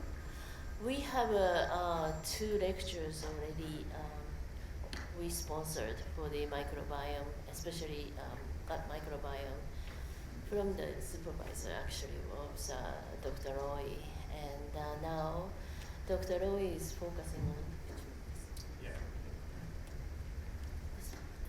on Cancer, yes. is going to talk about the side effect of the cancer therapy using gut microbiome. Thank you so much. So good afternoon, and I would like to really thank Dr. Steen for inviting me to the Library of Congress to sharing my research. And before me, the other three panelists, Dr. Clark, Dr. Dean, and Dr. Bishop, has given you wonderful foundation and information on different kind of cancer and the therapy options. So that made my talk, much easier to give you the other aspect of the cancer therapy, that how it can impact the quality of life of cancer patients. So one of the thing in the cancer survivors and the quality of life, by the development of different cutting-edge therapy options, the percentage of cancer survivors has increased really high in the last couple of years. And especially, these statistics come from ESA, and based on January 2019, it is estimated that there's 16.9 million cancer survivors in the United States from the different cancer therapy regimes. And also it is estimated that by 2029, there will be 39% increase, and it will become 21.7 million cancer survivors. So there are different therapy options, as the previous speakers mentioned, that chemotherapy, radiation therapy, and also immunotherapy, and all of this therapy has severe side effects, not all, but most of them. And those side effects causes nausea, vomiting, and gut toxicity, and also it causes nephrotoxicity and anorexia, which is and cachexia, which they lose the interest of eating food, they lose weight. There are a lot of toxicity during the therapy. Once the patients are cured, they can get also other kind of toxicity. So today I'll focus one of them, so in terms of side effects, and that is communication. So communication is the key component of life. And we all communicate by talking, by writing letters and discussing and sharing our stories. And one of the interesting thing I came across recently from one of the articles, Embers of Society, that before the fire was invented, the primitive people, like, they didn't know what to do in the evening. And once the fire was there, they just started talking, sharing the story, and communication became one of the biggest thing and bone in forming the social structure. And if someone lose communication and the mode of communication, that impacts the quality of life. And one of the communication, the mode of communication is hearing. And hearing loss, there are nearly 750 million adults worldwide, and those are experiencing hearing loss. And one of the biggest inducer of this hearing loss is one of the drug called cisplatin. So cisplatin was discovered by Bernie Rosenberg in 1965, and it was approved by FDA in 1978. It is in the market, in the clinic, lasts like more than four decades. Still, like, the efficacy and the side effects are like really equal. So cisplatin is used to treat like lung cancer, testicular cancer, bladder cancer, solid tumors, and many other head and neck cancers. And you can see, like, it goes and it leads to many side effects. One of the biggest side effects is like hearing loss. So I started working at NIH in the National Institute on Deafness and other communication disorders before joining NCI, where I studied how chemotherapy can cause hearing loss and what could be the protective mechanism. And others are like nephrotoxicity, and patients experience like heavy toxicity in the kidney, and a lot of time due to kidney failure, the therapy has to be stopped, although the efficacy is great. And others are like peripheral neuropathy. So although some patients, those who are treated with cisplatin, even if the cancer is cured, after many years they feel the pain in the nerve. So there are like a lot of research is going on to understand what is the cause of these side effects and how to treat that. So I asked questions like, in my previous institute, like what is the mechanism of cisplatin and it causing the hearing loss. So you can see the sound travels through the outer ear, and it vibrates these bones, and then this physical, the sound energy goes through this tunnel, and this is the inner ear, and this then converted to electromagnetic energy and goes to brain, and then you hear. So if you do a cross section in this, the inner ear called cochlea, and you see this kind of structure. And once you give, and this is the structure where you see the inner ear is a the architectural marvel, and it has 3 rows of outer hair cells and 1 row of inner hair cells. Well, I'm talking with you, this tectorial membrane is vibrating, and this magnetic energy is going to your brain, and you can hear it. So if you give cisplatin, so after cisplatin administration, it is given through systemic infusion, and it goes to the ear, and there's the portion of the cochlea called stria vascularis. Cisplatin enters in this tunnel, and it kills those hair cells. Just to show you one of the figure how it looks like. So this is the cochlea in mice, and these are the 3 rows of outer hair cells. You give platinum, and you see how the hair cells are missing. And nearly 50 to 80% of the cancer patients, those who are treated with cisplatin, become deaf permanently. And although you might think that there are so many other options now, why cisplatin? Cisplatin is one of the cheapest drug in the market, and it's so effective. New recent therapies are coming up. They are also thinking to combine cisplatin along with the immunotherapy, so that they have lesser toxicity, but still there's a long way to go.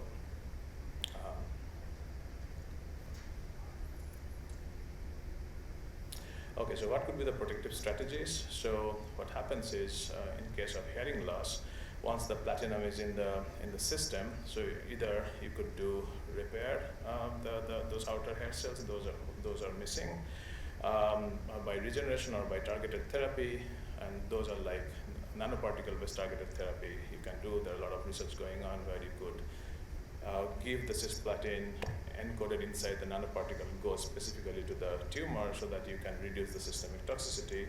But so far there is no drug in the clinic which can cure hearing loss. And another possibility could be prevention. So how that could be reduced. So I was thinking, like, once you give the cisplatin in the patients, there's like a window. The hearing loss doesn't happen immediately. It takes some time, like, sometimes it's 1 week to a month to start losing high frequency hearing loss. So I was thinking, is there any immune axis that could be responsible for causing this hearing loss? So in case of platinum, you see, you give the platinum in the patient and it should kill the tumor, and goes to the tumor, and then tumor killing, and in some cases it can cause resistance. But what happens is, earlier Dr. Clark mentioned that it not only does kill the cancerous cells, it also kills the healthy tissue. And it can cause toxicity, and some cases also, in the ideal case, it should clear all the unnecessary drug and reduce the toxicity. Then, after giving the cisplatin in the system, it causes gastrointestinal toxicity, and it impairs the barrier of the gut lining, and there's a lot of toxicity happens, and then patient experience diarrhea and losing of electrolytes. And another toxicity is nephrotoxicity, as I mentioned, and then cachexia, which is like really the muscle wasting, patient become really thin, and ototoxicity. So why gut microbiota? So one of the first site of interaction of cisplatin is gut, and where there are like a lot of microbiota, which is around 2.5 pound, and this is recently considered as another organ because they regulate pretty much everything now. And so the first question that I asked, does gut microbiota regulate platinum clearance in the cochlea? So to understand that, when I moved from the Hearing Institute to the NCI. And in 2013, a very seminal work from my current supervisor, Giorgio Tincheri, from his lab came out that conventional bacteria, this gut microbiota, they control cancer response therapy by modulating tumor microenvironment. And at that time, I was working with macrophages and cisplatin, and then I thought to talk to him and then continue this research to see if we can modulate gut microbiota to reduce the toxicity of this platinum drug. So what are the microbiota? So humans have co-evolved with microbial partners, and we are composite of specific bacteria, archaea, protozoa, fungi, viruses, and bacteriophages. And you can see microbiota not only is in the gut, but it also is kind of covering the entire external surface of our body, and it regulates the different barrier surfaces in the gut.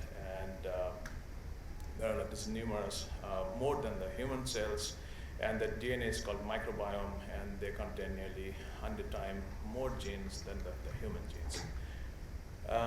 So what are the microbiota? So they are the key orchestrators. So in the news and papers, you see microbiota nearly regulates everything, every disease. And so one thing is like in the hearing, there's nothing has done yet, so that's what I'm kind of investigating now. So what are the things that regulates microbiota? The age and mode of delivery, like how the babies are delivered, whether they're from the C-section or from the normal delivery. And there are some studies showing that the babies, those who are delivered through C-section, could be more tend to autistic. Chances are there, but there's no real clinical data available, but a lot of studies are going on that direction. And then also host genetics also regulate the composition of gut microbiota. And what else? So the geographical location and the lifestyle, nutrition has a huge impact on the composition of gut microbiota, kind of food that we eat, like high fat or the vegetarian or the Mediterranean food, the hygiene, and also like the probiotics. There are a lot of the counter in the clinic, in the pharmacies, you can buy probiotics, and really we do not have much information how these probiotics can interact with our immune system or with the other gut microbiota. So the caution has to be taken, but people take generally a lot of probiotics. and also antibiotics, it impacts heavily the composition of gut microbiota, and especially in the developing countries. The antibiotics you can buy in the clinic without the prescription of the doctor, and then there's no regulation of that. And of course, infections and dysbiosis and different disease also change the composition of gut microbiota, and that can imbalance the composition of microbiota, and it can promote, initiate cancer and other diseases. So in that paper, what they have shown before I joined the lab, that they introduced the tumor in a mice, and then they treat the mice with the platinum compound. There are two kinds of drug, oxaliplatin and cisplatin, and in another set of experiment, they treat the mice with three different antibiotics, which is neomycin, vancomycin, and imipenem. So in the composition of three antibiotics, they remove gram-positive bacteria, gram-negative, and anaerobic bacteria from our gut. And also they use germ-free mice. So what has happened is, and I can explain shortly this graph. So the green line here, so this is the tumor volume. So higher the graph goes up, the bigger is the tumor. So when the mice are not treated with any therapy, and when the mice are drinking normal water, and only the antibiotics, these two groups, the tumors are growing really high. And then and this is the normal tumor treated with oxaliplatin, the tumors are cleared. But when these mice are treated with antibiotics, you see the tumors are growing, so it really impaired the impact of the therapy. And it also, the similar case in case of cisplatin, you see once the mice are treated with antibiotics, tumor is growing and the therapeutic efficacy is gone.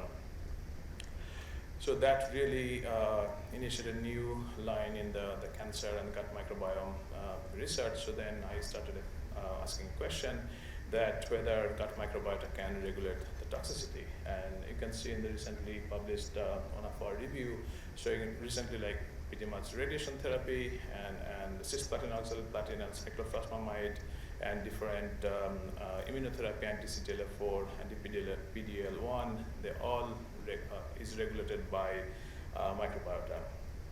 And I'm discussing about cisplatin. So what I told you so far, that chemotherapy kills the tumor, and also at the same time it causes systemic toxicity.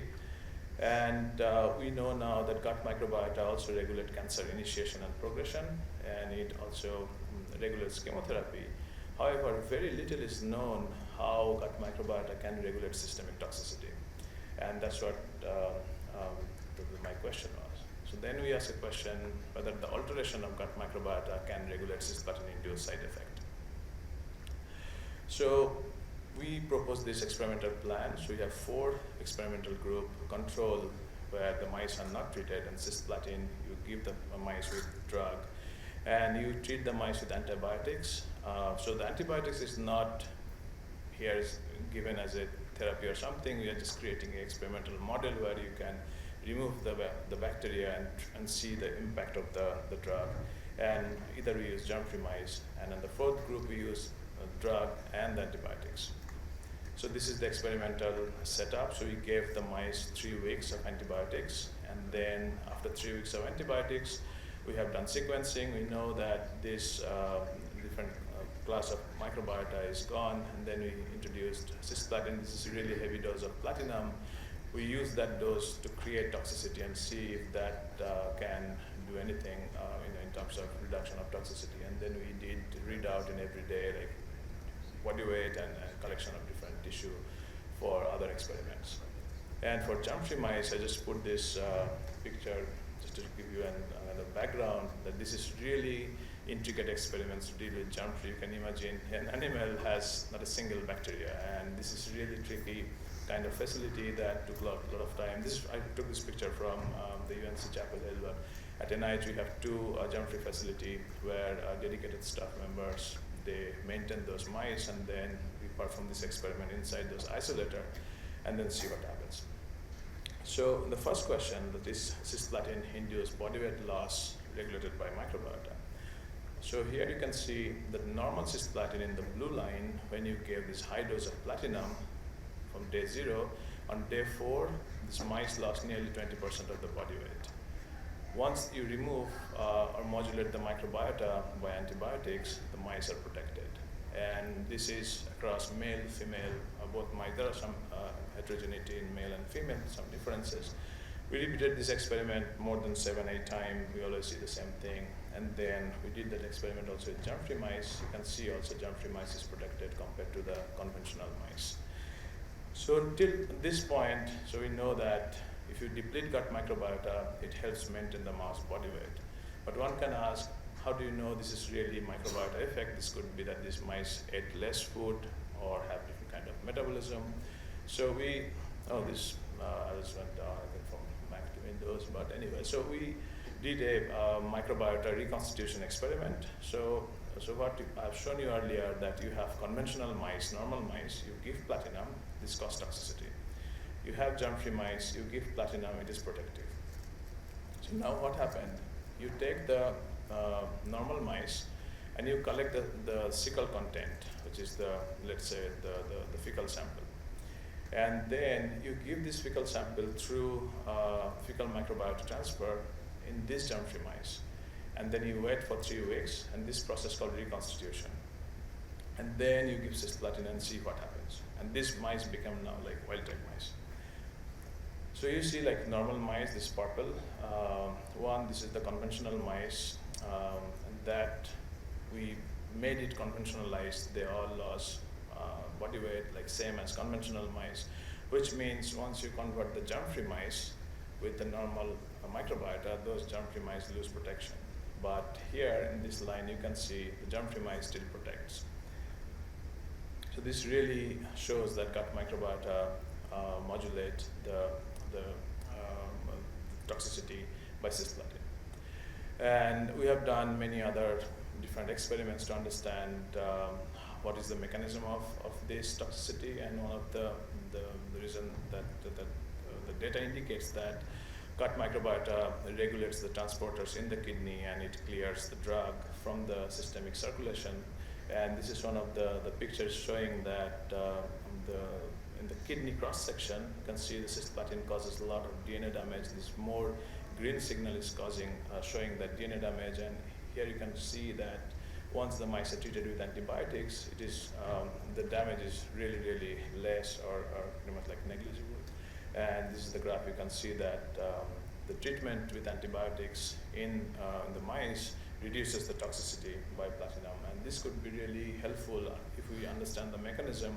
Could be used in the clinic as well, where after giving the treatment to the patients, because cisplatin has very less short half-life, and after that, the unnecessary platinum, which is bound with different protein in the system, you can clear and reduce the toxicity. So what is the impact of cisplatin on gut microbiota? So you can see, another test we have done to see what is the drug is doing in the composition of microbiota. You can see we have done this experiment with 50 mice, and after 4 days they lose 20% of body weight. And within this group, within these 45 mice, you can see this is already creating 2 clusters. And one of the cluster, this one, we focused on this, and this lost significant amount of body weight compared to this cluster. So we focused on this, and we saw they have specific microbiota presence in this. And another striking thing is this is one of the 16S sequencing of gut microbiota, and these gray lines are the lactobacilli. And the tall bars, these are the mice from this group. They are losing lactobacilli species. So this is one of the examples that I'm showing. So it seems like the toxicity is associated with losing of lactobacilli species from the gut composition. So then we asked a question: can specific microbiota modulates and also like promotes protection? So if we can bring back those lactobacilli, would it protect against cisplatin?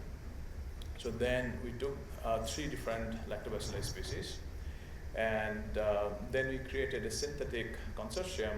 The reason of doing that is if you take the total cecal content, it has like millions of bacteria, you don't know what is what, and then it's really difficult to understand the mechanism. So we took defined, and this microbiota came from human, and then this is well defined, And then we added this lactobacillus species with this one, because if you give a single isolate to the mice, this bacteria will not survive in the germ-free conditions. You have to give a kind of like an ecosystem for that.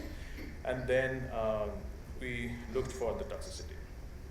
So in this graph, I'll explain. So this one, in this is the conventional mice. This is the gray color one. Here, lost 20% of body weight. And this is microbiota consortium plus cisplatin. This experiment was done in germ-free mice. So you gave the microbiota consortium to the germ-free mice, and then you gave cisplatin. The protection is again lost. And you see here, once the microbiota consortium was mixed with the lactobacillus species, the defined one, and this is a single isolate, and that is protected significantly compared to the conventional one. And this is the germ-free mice, again showing protection against cisplatin. So this data indicates that if you can treat the mice with a specific bacteria, and that can protect the mice against the cisplatin-induced toxicity. So going back to the question, does microbiota regulate platinum clearance from the cochlea? So we have done from many different organs, and this is the cochlea data you can see on day 4. Cisplatin is really cleared from the cochlea, and there's a paper recently from my previous lab showing that once platinum enters the cochlea, they retain their whole life permanently, and they don't leave from the cochlea, and that might be one of the reasons that is causing the progressive hearing loss over the years. And this data shows that if you modulate microbiota, that can really clear platinum from the systemic circulation. And we have also done experiment in germ-free mice showing similar data, and also with different specific microbiota. So ongoing study, what I'm doing now is, I didn't give much background here, but this cochlea is thought to be immune privileged organ, and this is very, the physicians here, they know it's very one of the most difficult organ to reach.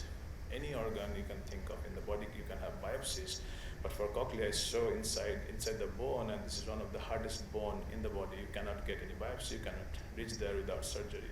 So this is one of the difficult the problem that we have. And another thing, we do not know which kind of cell entered into this endolimb space, and whether they have any specific immune cells there. So a lot of studies showing recently by immunostaining that immune cells are present in the cochlea. So what I have done in this project, I have done single-cell RNA-seq and high-dimensional cytoph technology to characterize the immune cells within the cochlea and quantify the amount of cisplatin in the single cell. Then I can now know from the single cell data that which cell is modulating this inflammation in the cochlea. And the idea is to understand better mechanism into that. And for that, I recently received a grant to understand and characterize the immunity of the cochlea. So in summary and conclusion, what I've shown you that once cisplatin is in the systemic circulation, if you can deplete microbiota by antibiotics, it can reduce cachexia, it can reduce DNA damage, and also reduce nephrotoxicity, and it maintains gut barrier integrity. So you can think that, okay, in the clinic, how can you give antibiotics to the patients? And it's a very critical question, and so we are trying to find out a balance, and I think we understand better now that there's a balance. Some of the microbiota is responsible for causing toxicity, and some are for efficacy. So if you can maintain that balance, then we can, one hand, kill the tumor, at the same time we can maintain the toxicity. And another thing is happening is, after the gut toxicity, we have dysbiosis in the microbiota, and that recruits many different kind of immune cells that maintain the gut at the gut barrier site and leads to toxicity. So this one, if we can regulate dysbiosis of microbiota by giving probiotics or by removing specific class of bacteria, then we can clear the platinum from healthy tissue, and also reduction of long-term toxicity, and ultimately which will enhance the quality of cancer patients. And there's a similar kind of study we also do in case of radiation as well, and where we show that microbiota also regulates radiation-induced toxicity. So with that, I'd like to thank all my lab members, especially Giorgio and the fabulous team, and the funding from NIH, NCI, and from Hearing Health Foundation. Thank you so much.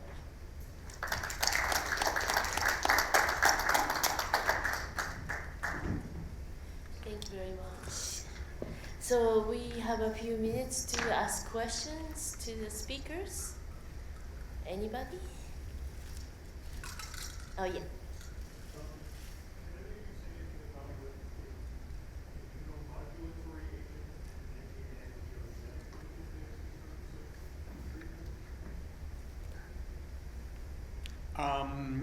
Anti-angiogenic agents. Could you repeat the So the question was, what are immunomodulatory agents and anti-angiogenic? I'll answer the anti-angiogenic. So as a tumor gets bigger, it needs to develop its own blood supply. And so some tumors actually secrete factors to essentially recruit blood vessels into the tumor so the tumor can get nutrients. And so the anti-angiogenic factor is the idea, well, if we can suppress that, starve the tumor for blood supply, then the tumor would die. It's one of those things that work fabulously in mice. When we went to apply it in humans, we are starting to see some applications. So that is a new line of therapy. I can try and take the immune one, though it's not my field. Basically, the idea is to try and stop the cancer cells from turning off the immune system. So when you have an infection, for example, the immune system gets turned on, T cells, for example, come in, they get activated, they remove the infectious disease, and then they get turned off because you don't want them attacking normal cells. What happens when they come into a tumor cell is they just turn it off. And they do this by signaling between the cancer cells and the immune cells. And there are receptors and ligands that turn off the activation of the immune cells. So what the drugs that we currently have do is they block that signaling that turns off the immune system. And that allows it to become activated and stay activated and then kill the cancer cells. There are lots of different ways that the immune system can get regulated in that way. And we don't have drugs that target all of that communication because it's a communication question, really. But more drugs and more classes of drugs are coming through very, very quickly now as we understand in much greater detail how that communication between tumor cells and immune cells in the tumor microenvironment occur. Very, very informative. Yes, I have a question about most of the studies are focused on the cell membrane, but when this cancer cell grows, it produces its own membrane, or it is considered a tissue. It's not a single cell, it is the tissue that controls the barrier around this cancer cell that controls or promotes or whatever it's doing. Any study done on the kind of barriers or encapsulation, encapsulated barrier. I mean, that really control the growth and destruction of the cancer cell. Is that something that was, at least in the beginning, the cancer cells are encapsulated and before it ruptures and spread, produce the metastasis. So the question is whether this cancer cell can be controlled and the growth and other things by some new drugs or So Could you repeat the question, sir? we'll try. So I think you're asking, in part, how does the body respond to the tumor? Does it wall it off?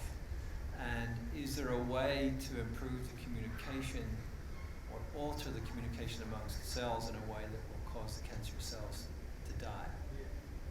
So yes, you do see an attempt to wall off the tumor in some cases where you see what we call a desmoplastic response, and you see cells coming in and they try to change the tissue dynamics between the cancer and the normal cells, but it generally is not successful. I'm not sure how well we've been able to manage that piece as a target. The other thing, though, is that cells do communicate with each other. And there are cell-cell contacts, there are gap junctional communications, for example. And there's pretty good evidence that in some cases the normal cells, if they can form those with cancer cells, can slow them down and stop them. And cancer cells have fewer of these gap junctional communications than normal cells do. There are drugs that can, in experimental systems, break that cell-cell communication, but I don't think any of them have made it into the clinic yet. But it's certainly an area of active research. I don't know if anyone else wants to pick that one. Any other questions? Yeah, I have a question on this proton therapy.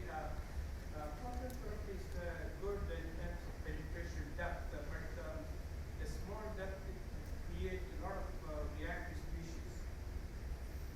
That what the proton does is try to strip off the electron from the surrounding molecule, and then it becomes reactive. For example, it's the reactive oxygen. These things are produced while it is being moved through the small tissue that is supposed to go to the cancer cell. So is that patients are treated with to control the reactive species that are produced by the proton? So the question was, how do antioxidants play as a role in decreasing the side effects of radiation? Well, the inherent radiobiology of what we're trying to accomplish with whether it's X-rays or protons is DNA damage. And the DNA damage, if you can accumulate that in a tumor cell, tumor cells are not able to fix themselves. They have a lot of mutations that basically accumulate over time or are inherent in the cell, for instance, like the BRCA1 mutation we talked about earlier, and they're not able to repair DNA damage. And so much of the damage that we cause with radiation results in us removing the cancer cell's ability to divide, which is the inherent problem with cancer cells. And we do that by damaging the DNA, and when they try to divide again, they can't, and they die. And so part of the way that oxygen plays a role in that is that when whether it's an X-ray or a proton damages a DNA, if the oxygen is around, that damage is then fixed, we call it being fixed by the oxygen, so that it's still there, so that when that cell tries to go on and divide again, it's unable to. And so it's something that historically we've tried to avoid using antioxidants during radiation therapy to allow radiation to be more effective. Now, as the proton is traversing through its length, it's not really, it's getting to the point where it's depositing its dose at its range. And so earlier to that, the dose is much smaller and the damage is a lot less. But, it really depends on the location of the tumor and the type of tumor. Any other questions? Can I ask a question, actually? I was told that proton therapy is not good for the metastasized cancer. Is that? So, radiation is radiation. Whether it's X-rays or protons, it can kill cancer cells, whether they're metastatic foci or primary tumors. Now the question is, what are you trying to accomplish? And in certain situations, when a patient has metastatic disease, at that point it's stage 4, and really theoretically, those cancer cells could be anywhere in the body. And so the type of therapy that you'd want to choose is something that can go throughout the body. And then, unfortunately, we can't just irradiate everything in the body. It would be just too toxic. And so proton therapy could be used for certain situations where drug therapy is so powerful that maybe there's one focus left that isn't responding to the drugs as well. So I wouldn't say that it's a very common approach, but it's certainly feasible to do, and it would be, those cancer cells would respond to the radiation. another question is bystander effect for proton therapy. Well, the radiobiology of proton therapy is challenging because we've studied X-ray radiobiology for many years, and proton therapy's interaction with matter is thought to be maybe 10% more efficacious relative to X-ray. So when I'm doing a radiation plan with proton therapy, we're kind of giving it a 10% increase in its damage effect. Now, whether that graph that I showed you early on, where the proton comes in at a lower energy and then deposits and then stops, the relative biological effect may be variable along that path. And right now, it's an active area of investigation to understand if you're on a different part of that proton path, how is it interacting differently? Yeah. So it's something that I think in the next 10 to 20 years we'll be able to take advantage of. Thank you. Another question to Dr. Roy. I received, actually, working at the Library of Congress, a question about the diet and the cancer and the microbiome relationship. Do you have any comments on that? Yeah, like a lot of new research has been showing that microbiota, like diet impacts the microbiota, and the recent studies have shown that Mediterranean diet, and also like in general, what we eat, we become. So I think beside microbiota, it's very important to eat consciously to see like what the body needs, and then and then go for it in terms of regulating. And one study showed recently that the diet also regulates the hearing loss. So one of the clinical studies. I see. Very interesting. Any other questions? Oh, yeah.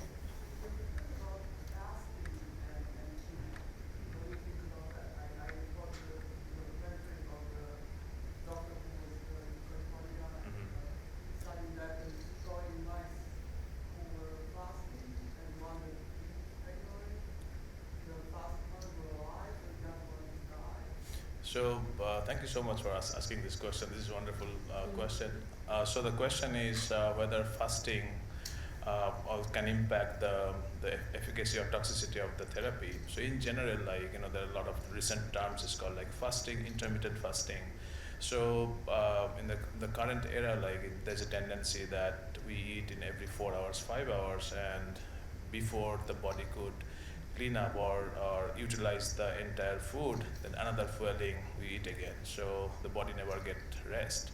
So if someone is fasting, or it's called like intermittent fasting, if there's a gap between one meal to another meal, at least 8 hours, then body gets enough time to detoxify and utilize all the food.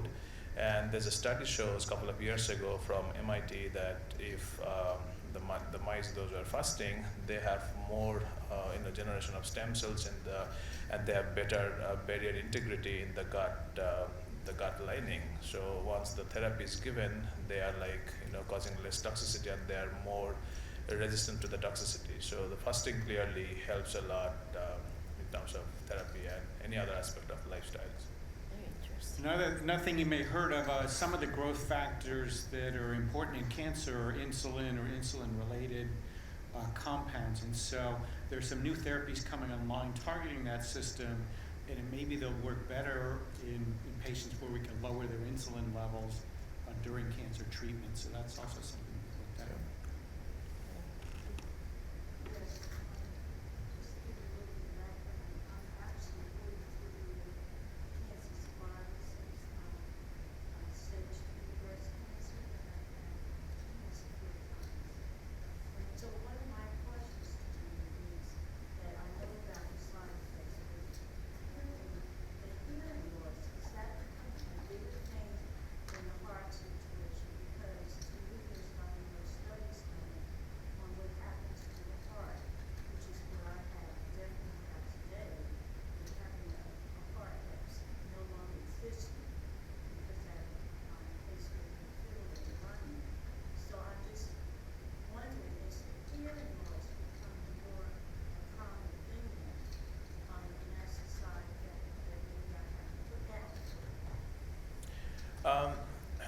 like there's a Could you repeat it? so the question is like whether after the treatment in case of breast cancer patients, whether it is becoming more relevant compared to cardiotoxicity, right? That's what you mentioned. Yeah, there are like not a lot of clinical data available, like worldwide, which you can make a conclusion out of it. But I'm sure like the doctors can give you more better answer. But in terms of like hearing loss, there's a huge heterogeneity of different treatment, and also like the record of pre-exposure of different antibiotics and drugs that could also impact the progressive hearing loss. So it's always better to like a check of the hearing sensitivity testing in the clinic. Last question.